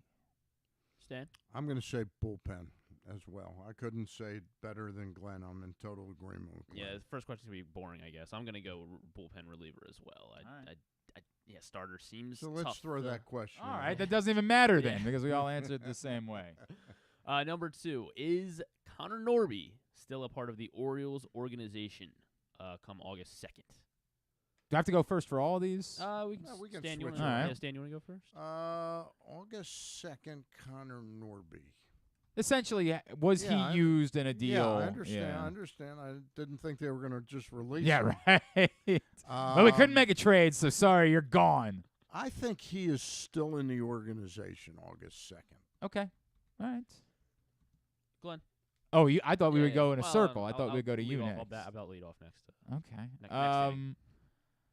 Look, I think Connor Norby, we all agree, is the most, and I'm sure that's the reason why he's the answer, is we all agree he's the most expendable of Orioles prospects. I guess the question becomes, if you're not getting a starting pitcher, are you doing a trade that involves Connor Norby? Like, it feels like if you're going to, what you're requiring is a relief arm, you should be able to do that without having to give up Connor Norby. But then the question becomes, like, what if I brought up the name Josh Hader earlier. What if the Padres do continue to struggle the next couple of weeks? I don't think you're prying away Josh Hader for less than a Connor Norby, right? Like, that's still Josh Hader that we're talking about, even if he is just a rental. I'll say no. I'll say that they internally realize that there's just never going to be room for Connor Norby, and it's why they can aim a little high. I know it's sort of like, if I was going to say yes, Connor Norby was gone, then probably they should be acquiring a starting pitcher, but that they will go for a high-end relief arm, and they'll use Connor Norby in order to get them. Yeah, I mean, this one's really tough, too. I mean, I like Connor Norby a lot, and there's just no room for him. So, but that doesn't mean he has to be traded now, right? Yeah, like, they could trade him, but you just leaving him in the minors all season long? Exactly. I think you're right where, they're not the move. I don't think the move that, warrants a Connor Norby, I don't think it's going to be there. So I'm going to say, I still don't know if he ever plays for the Orioles, but I'm going to say that he is still a part of the Orioles organization. On August 2nd. Yes, after the deadline. Question 3. That's that's going to be the reason why I don't have to pay for lunch. So that one right there. Yeah. Will Heston Kjerstad play for the Orioles before the season is over? I'll go first, and I will say, yeah, I think he does. I mean, he has shown really no sign of slowing since he's gotten to Norfolk, and I mean, it seems like every time they've brought up a guy so far the last couple of weeks, Cowser, Westberg, it's given the team the jolt that they need. We'll see how long those jolts last, but I can definitely see come September, whether that's early September or late September, or even maybe he doesn't play until October. But I think he definitely plays. If this was still a 40-man roster situation and you could use all of your 40 guys, it would be a strong yes for me. That it isn't. What is it? You can go up to 28, 29. Is it 20? I think it's 28.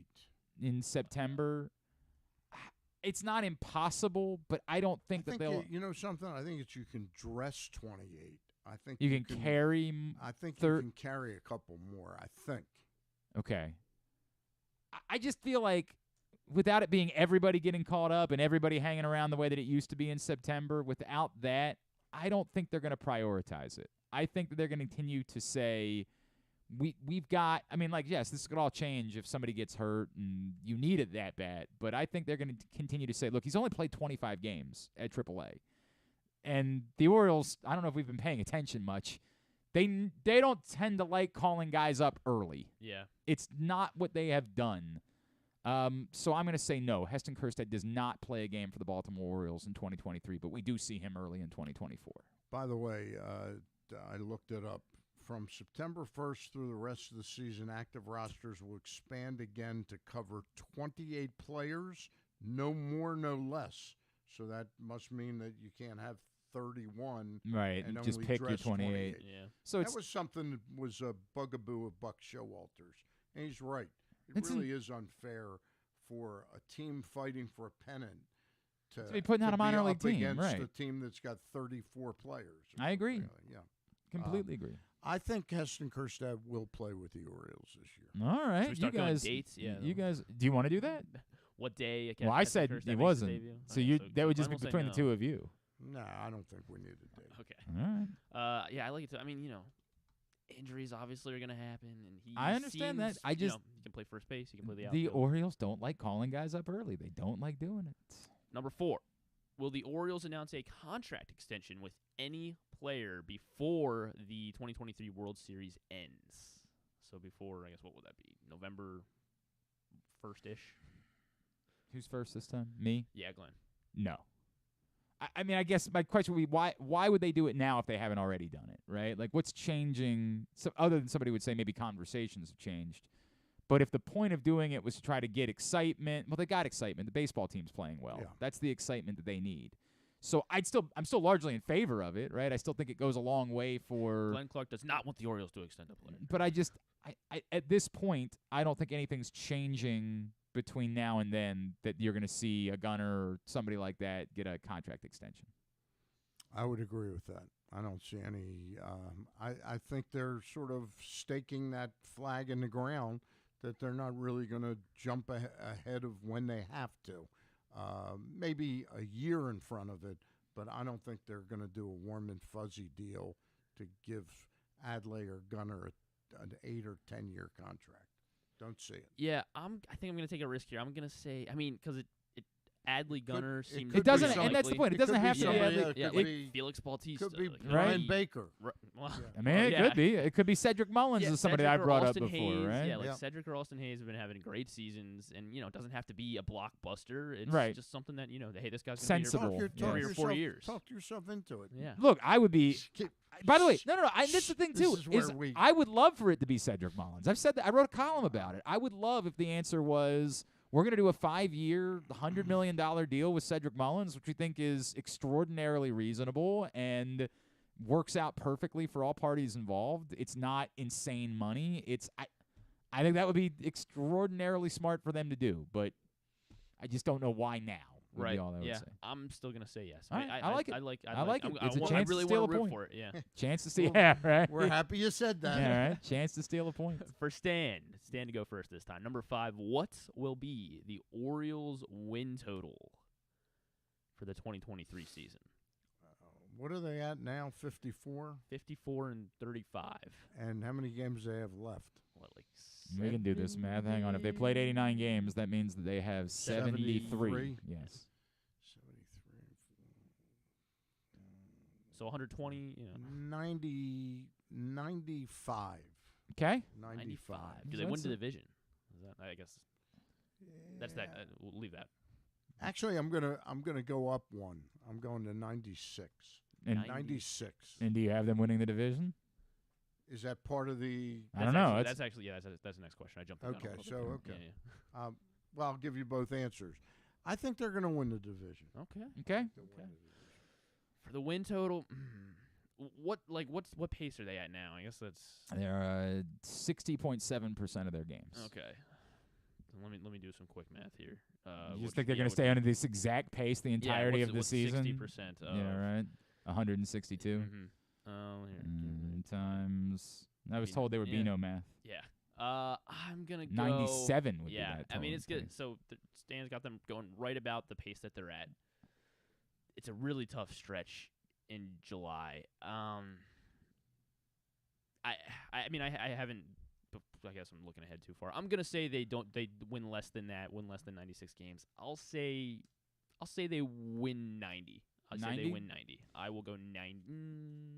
Let's go 91. See, I'm really getting squeezed on 91. this one. We should have just had written down numbers because Yeah, now I'm maybe. left with You either can I pick- got to go. You can pick a same number. No, or- but like what I'm getting squeezed at is that like I got to either go 97 and take all the numbers above that, Right. 90 take all. You said 90. Yeah, What'd you say? I'll stick with 91. 90. I'm 90. going to stick with 90. 90. I'm going to stick with 90. I'm gonna go with what my answer would have been the entire time. My answer is 92. 92 wins is what I think. I don't think they quite stay on this insane pace that they've been on, but to the point, I do think that they ultimately. Now, did you have them winning the division, or you have the Rays? I'm going to say no, yeah. Okay.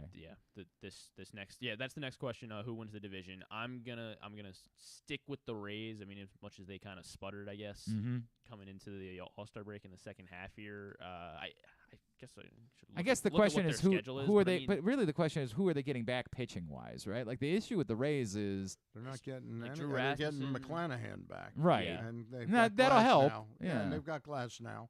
But after that, it's everybody's out. Shane Springs, Baz of course. has not been. yeah, I mean, the not, AL not East. Baz. Taj Bradley has not been very good. We'll see. Are the Yankees still in it? Maybe I don't know. We'll see what Carlos Rodon I guess offers for the Yankees. But no Judge. Well, they the got- whole key there is whether they're going to get Judge back at all. Do they get Judge back, and also can Sean Casey find some life from their hitters? Yeah. I'm saying the Rays. He was I'm my saying the Rays. program director at WCBM. Yeah, that's right. The great Sean Casey, absolutely a legend. This is question 6. Who wins the AL East? I'm saying Rays. Yeah, I'm going to say the Rays as well. And 92 wins was the total that I came up with. So I'll say 92 wins and the Rays win the AL East. Okay. So wait, so the Orioles. Yeah. So they tie. So they have the same record as the Orioles, but the Rays. No, I'm not saying how many. Did you ask how many games the Rays are going to win? No. Well, I thought you just said 90. No, I'm saying the Orioles win 92 games. That Okay. was the question you asked, and the Okay, Rays sorry, win the you went. AL East. All right, got it. It's very confusing. Stan, who wins the division? He said I he thinks said- the I Orioles said are going to the win Orioles. it. Okay. Are you paying it? What Yeah, show are you I'm trying listening to? to? I'm trying to get it in writing. Get the official. Okay. picks here. Just trying to impress Sean Casey. It's unbelievable. Number 7 for Glenn. If the Orioles make the playoffs, who starts Game 1 of the playoff series of their first playoff series? Well, none of us had them trading for a starter. Yeah. Because that would be the if we had them trading Blake for Snell. a start. Yeah, right. Who starts Game 1? Well, I'm between two guys, right? Like I'm between. Yeah. Isolate that. I'm between. The answer today you would say is Tyler Wells, but it's interesting. For example, when they reset the rotation to start the second half, they didn't go with Tyler Wells for the first series, which I think is a reflection of the innings situation. And I think that you want your first starter for a playoff series to be someone that you're confident could go 7 innings if necessary. And I don't know where they're going to be with Tyler Wells at that point. So I'm between Bradish and then it's the wild card is John Means, right? Like the wild card is if you get him back and he looks kind of like John Means, then that's the ideal guy to start Game 1 of a playoff series. Name the last Tommy John guy coming back. I understand. I'll default. Go with John Means. No, Go I'm gonna go with John Means. You know what? Yeah, I like that idea. I'm gonna go with John Means just to try to steal this one. To steal this one. No, because what I'm gonna say is even if John Means isn't fully John Means, I think there's absolutely a part of Brandon Hyde that would default to his experience. That if we're talking about the choice being between John Means and Kyle Bradish, right? Like that they're gonna default to saying he's not gonna be nervous in the moment. If he can look anything like even a semblance of John Means, that the opportunity to have a veteran, a guy that's been through some things, start Game 1 of a playoff series will be something they would choose to take. Great answer. John Great Means. answer. John Means. Okay. Yeah. I'm going with Kyle Gibson. Kyle Gibson. All right. Kyle Gibson. And I'm going to say. I don't need to talk myself into it and impress you what I know. I think his experience. Yeah. And I just have a feeling he's going to have a nice second half. I like Kyle Gibson. I feel good about Kyle Gibson there. I mean, so since unfortunately it doesn't look like Bud Norris or Joe Saunders are walking through the door. Joe Saunders didn't start the playoff series. He started a one-game wild card playoff. game. Yes. Yeah. That is correct, sir. That is correct, sir. I feel like since I have them on the lower end of our win totals, winning about 90 It was Chris games. Tillman who started the one-game playoff in Toronto, by the way. Yes. Tilly.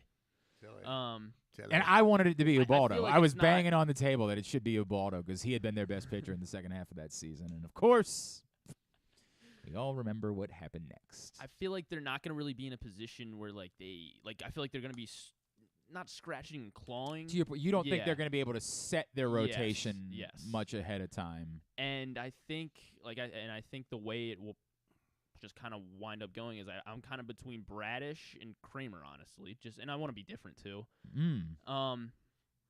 I guess I'm not sure which guy's going to inspire the most confidence. Bradish through the first half has obviously been the better of the More two. consistent, Yeah. yep. But I don't think I'd be just the way Bud Norris and Joe Saunders. It's like the guy that you do not expect gives you a great start when you need it. And I think I'd be confident in either one. I'm going to go Dean Kramer. All right. I'm going to say Dean All Kramer. right. Just the way it falls is that he and we have a lot of confidence. Going He into certainly that has the series, too. mentality of a guy that says, "Give me the Yeah, ball." yeah. You know, like that's certainly his Dean Kramer. Yeah. Stan, you will go first for this question. This is question number 8. We have one more after that one. Stan, who will be the Orioles MVP, the most valuable Oriole? Most valuable Oriole of this season.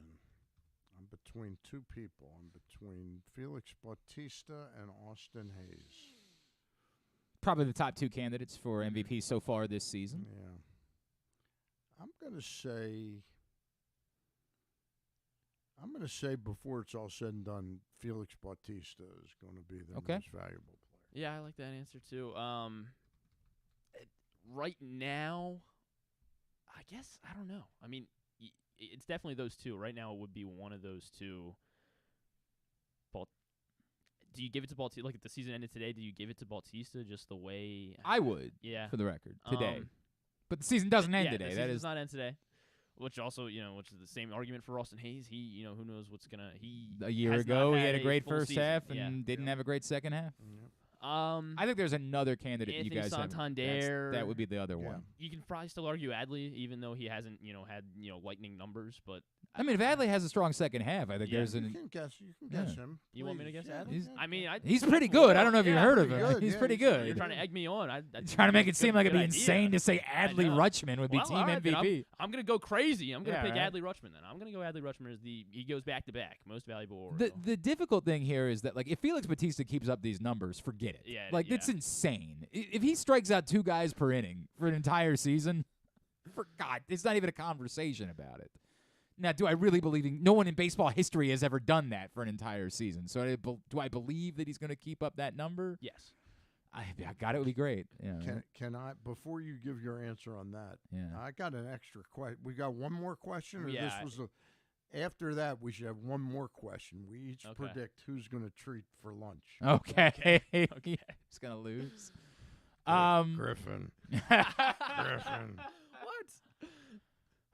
This is tough because the funny, Stan can make fun of it all at once. Defaulting to Adley is always a very safe, he's probably the overall best player on the team. So is it that crazy to think that the overall best player on the team? Now, again, the funny thing is at one point this season, Cedric Mullins was definitely the MVP of the team. Austin Hayes has definitely been the most valuable position player on the team. And you could predict Gunner. You could predict Gunner, the Gunner's way gonna he's have a turned, huge second and the half. way that I do it all the time. Anthony Santander has trended over the last month and a half. If that were to continue, that dude could 100% end up being MVP. But I'm going to end up agreeing with Stan. Felix Bautista ends up being team MVP. All right. I'll go with the guy catching the baseball. And question 9, I guess our second to last question now. World Series matchup and winner. I will go. Well, can I throw one more in? You want to do another question? Can I throw before one we get more to in? World Series winner? Another question? Yeah. Or, okay. Does Brandon Hyde win AL manager, or does Brandon Hyde win manager of the year? It's AL manager. Yeah, right. You're correct. Yes. So it'd be Cash. It'd be Bruce Bochy. I think I'll go first. I think Brandon Hyde will win the AL manager of the year this year. I'm gonna go yes too. Man. Well, the range. What you can? I love his certainty. Yeah, right. Every single answer. Yeah. I'm gonna say no. Actually, I'm gonna say no. I as much as he probably should deserve. I mean, Bruce Bochy, I guess, in his first season with the Rangers, Kevin Cash will. Yes, but they spent $1 billion on baseball players, and I feel like I that should. can't wait till we're at his wedding. Right. When we're invited. Ask him, And do you have? Do you take this woman for your lawfully wedded wife? I'm going to say yes. I think if the Orioles make the playoffs, Brandon Hyde has to be, and we all predict them to make the playoffs. So I think if they make the playoffs, he absolutely has to be manager of the year. And it's only I understand your point about Bruce Bochy. Yeah, he's having a great year. It's just that they did all of the things that a team would do, and this award tends to be who did better than what the expectations were. That's how we tend to determine who is manager of the year. Well, I bet the over/under on both teams before the season was roughly the same. You think the Rangers were at 70? I think 78. You know, I think they didn't think a lot of things would work out. All right. Yeah, they went and got DeGrom. Is the Pacoda number? Is it the Pacoda number? Yeah, hang on a second. I was just going to pull up the betting. I still think total. they'll have a stronger second half than the Orioles do. So I'm not so sure. Their pitching looks like it's. I mean, Eovaldi. Their starting pitching looks like it's. Martin Perez has not been good. All right, moving on to now the 10th and still second to last question. World Series matchup and winner.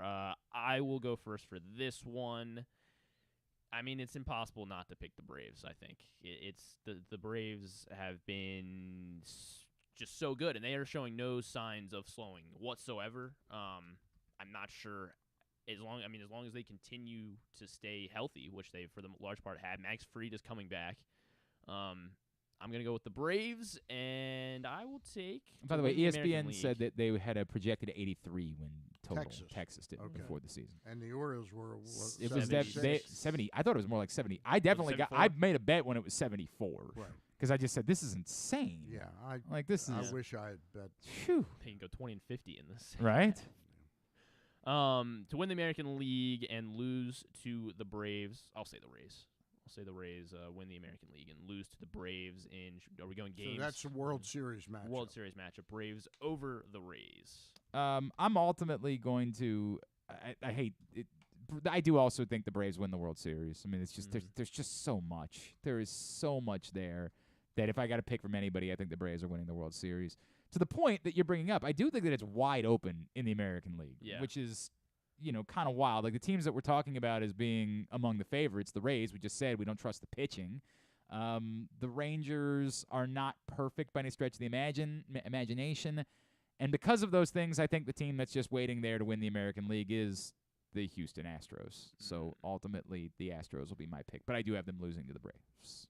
They might lose in 4 games if it's the Astros. Might. Yeah.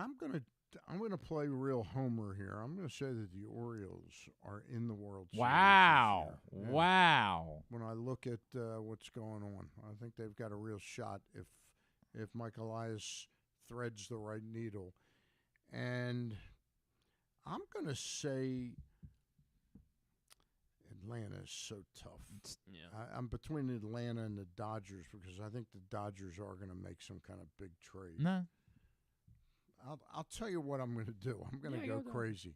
I'm going to take the Cincinnati Reds. That is crazy. So you got Reds-Orioles. Reds-Orioles. A rematch of the 1970 World Series. And who's winning the World Series? This is the boldest. I think Cincinnati got a real chance to win. Oh, man. All right, Reds over Orioles.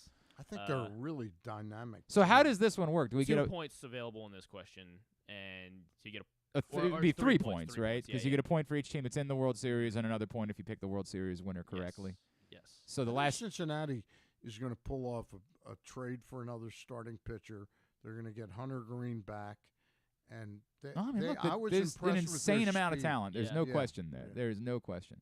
So now the final question that Stan said was who's going to pay? Who's going to be? That would be Stan Charles. Stan Charles. After were you Stan effing Charles?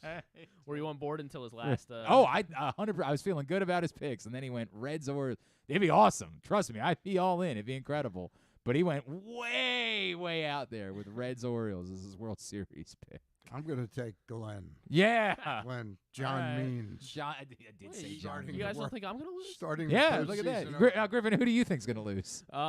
Griffin. That's weird that you picked yourself. Griffin picks him. I feel left out, so. I think yeah. Yeah, Stan took some swings. Sure which did. is what he did last year. I mean, he could. And could how be did that work mopping the out for floor him with last us. year? Yeah. I'll go Stan as well. Stan All right. loses. Very good. We will get those up at GlennClarkRadio.com. Be clear about the rules, though. There's no interns coming this time. I don't think It's just so. the three of us. I don't. Now wait. What if we have a great intern that we like having around and it just happens to be there that day? You're really gonna say no? You're not allowed. Yeah. Okay. All right. Fair enough. Man, you're a tough crowd. Stan's tough. Unless you went to Miami Beach to get your Oh interns. this year. no. That's actually where we found Micah. Oddly, it was on the topless beach in Miami. The topless beach in Owings Mills. All right, that's where he said he was coming from. All right, we'll come back in. We'll get a tidbit and two, but a wind down for the week. It is Glenn Clark Radio. It's another exciting weekend of affordable family fun at Prince George's Stadium with the Bowie Bay Sox. It starts on the 14th with our big hitter bobblehead, Connor Norby, for the first 750 fans. Saturday sees our special circus night with post-game fireworks. And Sunday features the Kobe Mayo Squish Pillow with special ticket package. Get your tickets now by calling 301-805-6000 or anytime online at baysox.com. The Bowie Bay Sox. Let us be your 9-inning vacation. The All-America Senior Game powered by New Balance will be back at Johns Hopkins Homewood Field on July 29th. The most decorated girls and boys lacrosse players in the country have been invited to play in what is the premier lacrosse event of the year. Every college coach wants their players in this game, and if you dream of being in this game, you start by trying out for one of your regional underclass teams this summer. The best against the best. Get your tickets now at allamericalacrosse.com.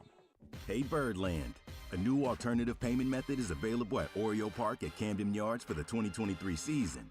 OzPay is a quick, convenient, and rewarding option to make payments at concessions and retail locations throughout the ballpark.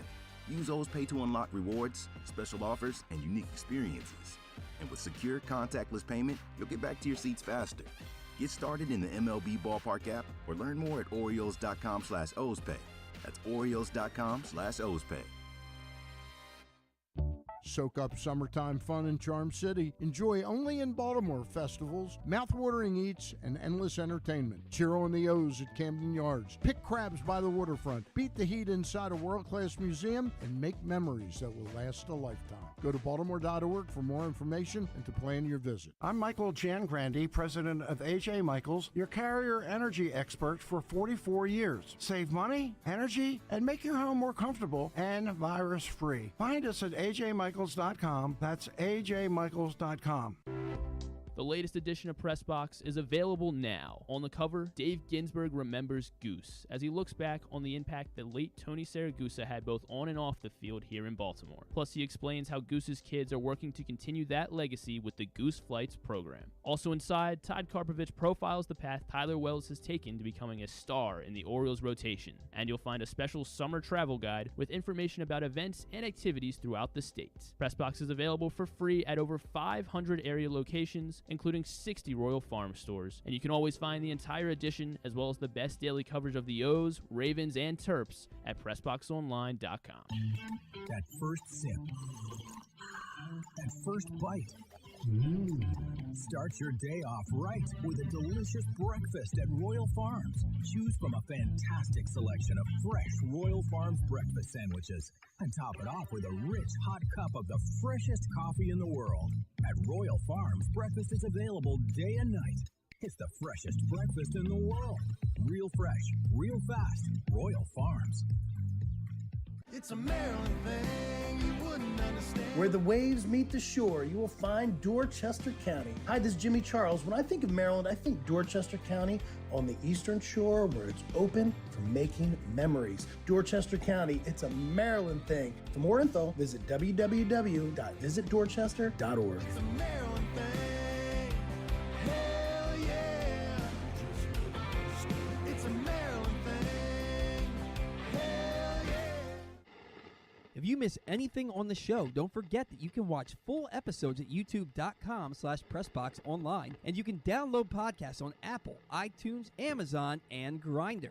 Wait, did I say Grindr? I don't think that you would find it on Grindr. Not that I know what's on Grindr or anything, I swear. On second thought, you know what? I don't care what you think. Here's Glenn. Winding down for a Friday edition of the program. Stan, we mentioned earlier what you did last night, but do you want to tease anything you have coming up next week? Luke will not be on with us on Monday. Oh, that's it. I'm not watching. Ross and I will have a guest. Not good enough. Ross and I will have a guest. It better be a hell of a guest, or else and then I'm out. Next Thursday, Gary Stein and I will be joined by John Murray, also of Superbook.com. And he's one of the hosts of he's one of their odds makers, and along with Jay Cornegay, they do the Odds Makers podcast. Excellent. So that is next Monday. Stan Ross and guests to be announced, and then Thursday. And that will be like at 4:30. Okay, ahead of the start of the Orioles-Dodgers series on and Monday then night. Thursday it'll be 7 o'clock. Very good. Very good.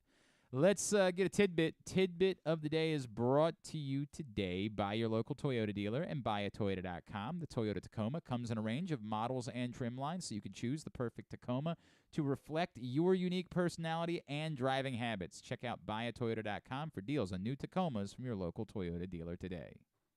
Ons Jabeur, she reached the final after winning yesterday in the semis, and she's now reached a final in 3 of the last 5 Grand Slams that she's played in. It's really an amazing story, and I get it. Like, it's not most people don't know much at all about Ons Jabeur, but Ons Jabeur's story. She's the first ever Tunisian player to accomplish anything like this. She's the favorite now against Vondrousova to win the Wimbledon women's final. It's just a remarkable. Now she's got to do it. Obviously, she's been there a couple times and hasn't gotten the job done. But a really remarkable story on Jabeur. She became the first woman to defeat 3 top 10 players at Wimbledon since 2012 when Serena Williams. Yes, of course. I heard an amazing Serena Williams story yesterday from my good friend Bruce Buchel. Plays a lot of tennis. Mm-hmm. The pro at the club that he's at out in the Hamptons says that basically every tennis player is tested for drugs. Okay. Except one, Serena Williams. Okay. Because they're what's the religion? They're they don't do. I don't know anything Jehovah's about Witness. I don't know anything about yeah. them. Okay. Okay. Maybe we should throw in the words allegedly when we do that. Let's make sure we say that. The Orioles are sitting at 19 games over 500 right now. The last time they finished a season over 19 games, more than 19 games over 500, 2014. And so I want to talk about the game that put them over. I want to do a lineup, of course, from 2014, where they won their. It was August 25th. Against the Tampa Bay Rays, 2014. That game put them over. Game put them exactly 19 games, 74 and 55 over 500. They did not look back the rest of the way. Finished 30 games I think over 500 in 2014. So I got another one. We'll see how fast you guys do this one. But the Orioles lineup against the Rays in 2014. Just who the players were? Yeah, I mean, have to pick what spot they batted. Yeah, let's go with the spot. Go with the spot. Give me that little purple marker sitting in front of you, if you don't mind, so we can try to work this through. August 25th, 2014. Nate McLouth was in the lineup. Nate McLouth was not on the 2014. He was gone by 2014, wasn't he? Yeah, he was not. Wasn't Seth Smith the one that was leading off? Seth Smith was not leading off. He wasn't leading off, but was he playing? Did he? He was not playing. He didn't play? Yeah, was that maybe at the stretch they tried Markakis leading off? Yes, it is in fact. Markakis was Very playing right good. field. Very good. And he did I lead got off. my years screwed up. I thought McLouth was 12. Yes, yeah. Markakis did hit a home run in this game as well. Then was Adam batting second? Adam was not batting second. He was batting third. Okay. Yeah.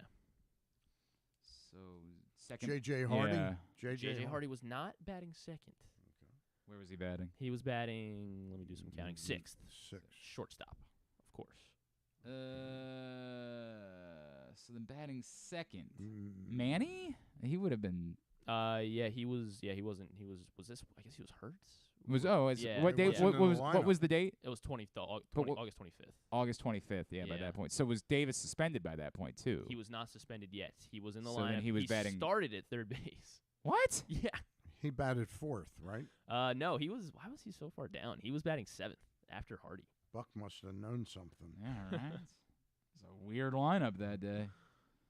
All right. So he was playing third base. He did eventually move over to first. So Matt Wieters he was playing was first. batting fourth. Matt was Wieters batting was not in fifth. the lineup this day. What the Matt hell was Wieters. going on? Yeah. This is the weirdest. Of course, this is the who would have day. been playing first if Would have been.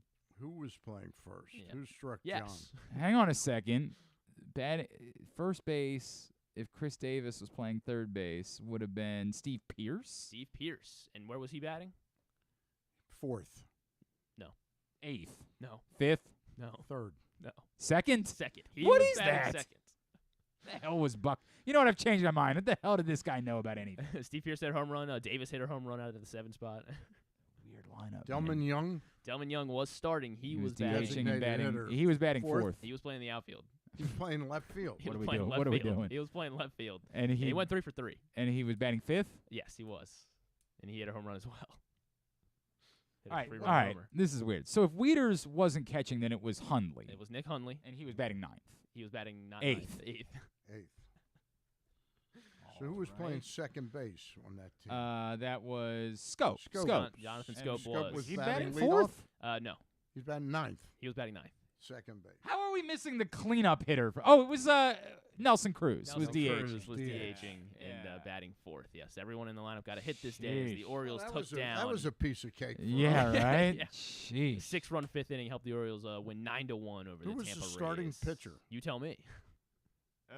For the Orioles? Yeah, for would've the been Orioles. Tillman. It was Chris Chris Tillman. Tillman. Chris That's who Tillman I was would've starting guessed. in this game. They Very took good. down Jake Odorizzi of the Rays. Rays had a solid lineup. You could probably guess that. I don't really feel like it. I'm going camping with my in-laws this Okay, weekend. so we gotta go. So I want to get out of here because we're going. We go. It's at Cape Henlopen, so we got a little ways to drive this afternoon. Tillman went 7 innings, are the no kids earned going? runs. The kids are going. Yes, the kids are going. Are they- Six people in a camper. Six people in a camper.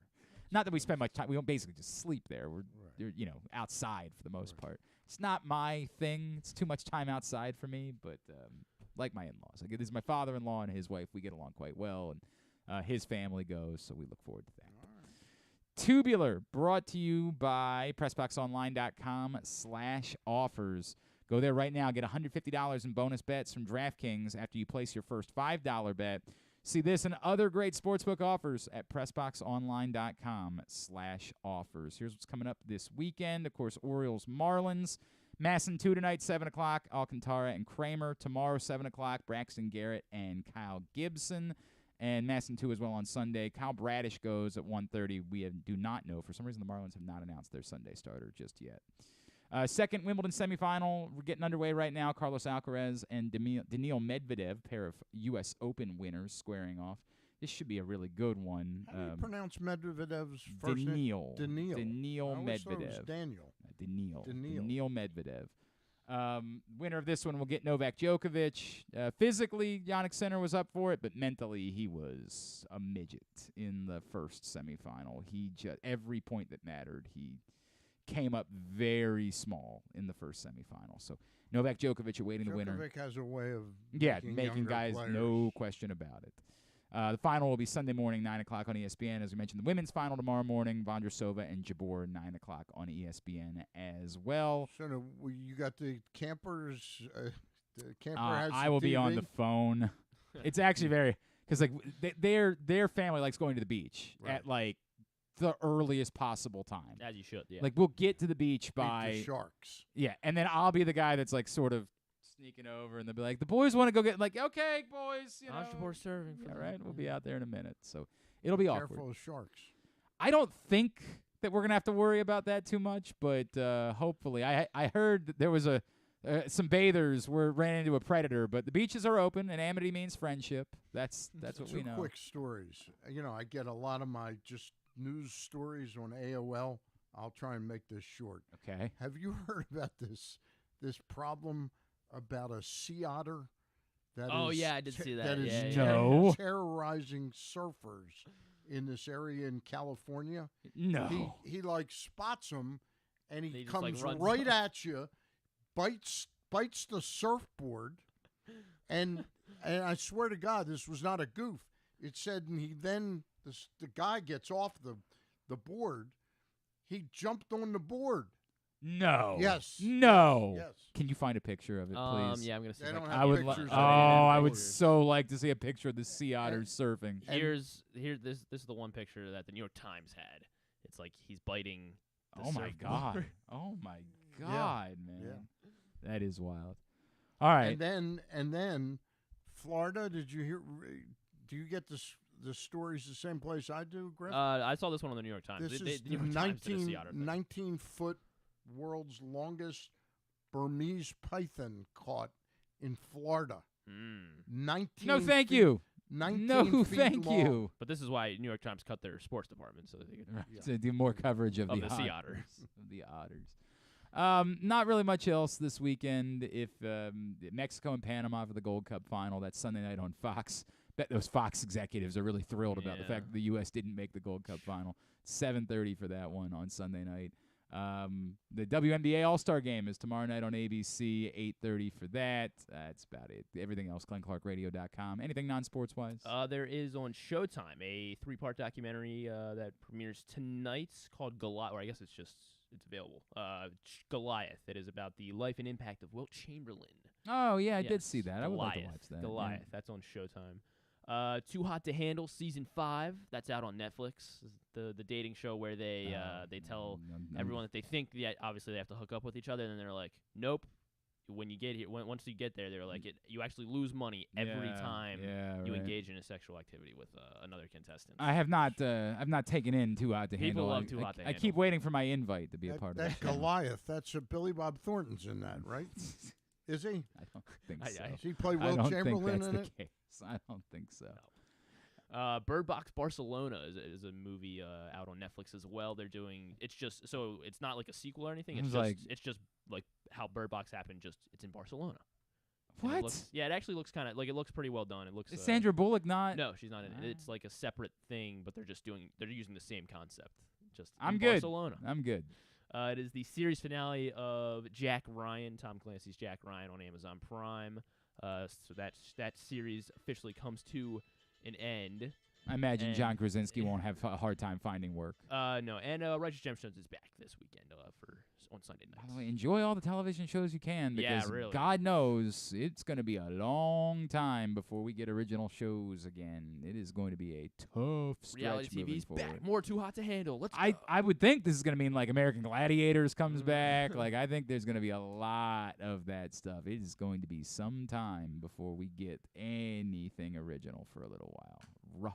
Rough days. Maybe we get 2 like seasons of Survivor at the same time. and Probably going to be the type of stuff they're looking to do. I mean, that's more sports on TV. The CBS starts bumping over the stuff that's scheduled to air on CBS Sports Network. They've got like a Mountain West basketball game. They say tonight on CBS, UNLV takes on Wyoming. This is the break that college dodgeball needed. Oh, this is the moment. This is the moment you guys have been We're waiting coming to for. like USA Network. Yeah, I don't know about that, but all right, very good. Everything else, find it at GlennClarkRadio.com. Stan, appreciate it as always, my friend. All right. At Always Stan, a pleasure. At Stan the Fan on Twitter is how you give him a follow. Thanks today to Enrique Bradfield Jr. and Sr. That was a lot of fun. Thanks to Rod Allen. We'll get all that and our predictions up in the greatest hits section of the Oh my God, it's so good. tab at GlennClarkRadio.com. Stan will be on with the boys tomorrow morning for the Bat Around, 10 to noon, right here, same locations, Paul and Zach. We'll be back on Monday, and, of course, Rita and I Sunday afternoon on 105.7 The Fan. Thanks to everybody at PressBox, all of our great sponsors and partners, Live Casino and Hotel Maryland, Glory Days Grill, Dorchester County, the Bowie Bay Sox, Royal Farms, Costas Inn, All-American Lacrosse, the Baltimore Orioles, Birdland Sports, Easy Pass MD, Washington County, your local Toyota dealer, buyatoyota.com. Thanks to Griffin at Griffin_Bass is how you follow him. Follow us at Glenn Clark Radio on Twitter, Instagram, and TikTok. Have a great weekend. Go Birds. Duke sucks.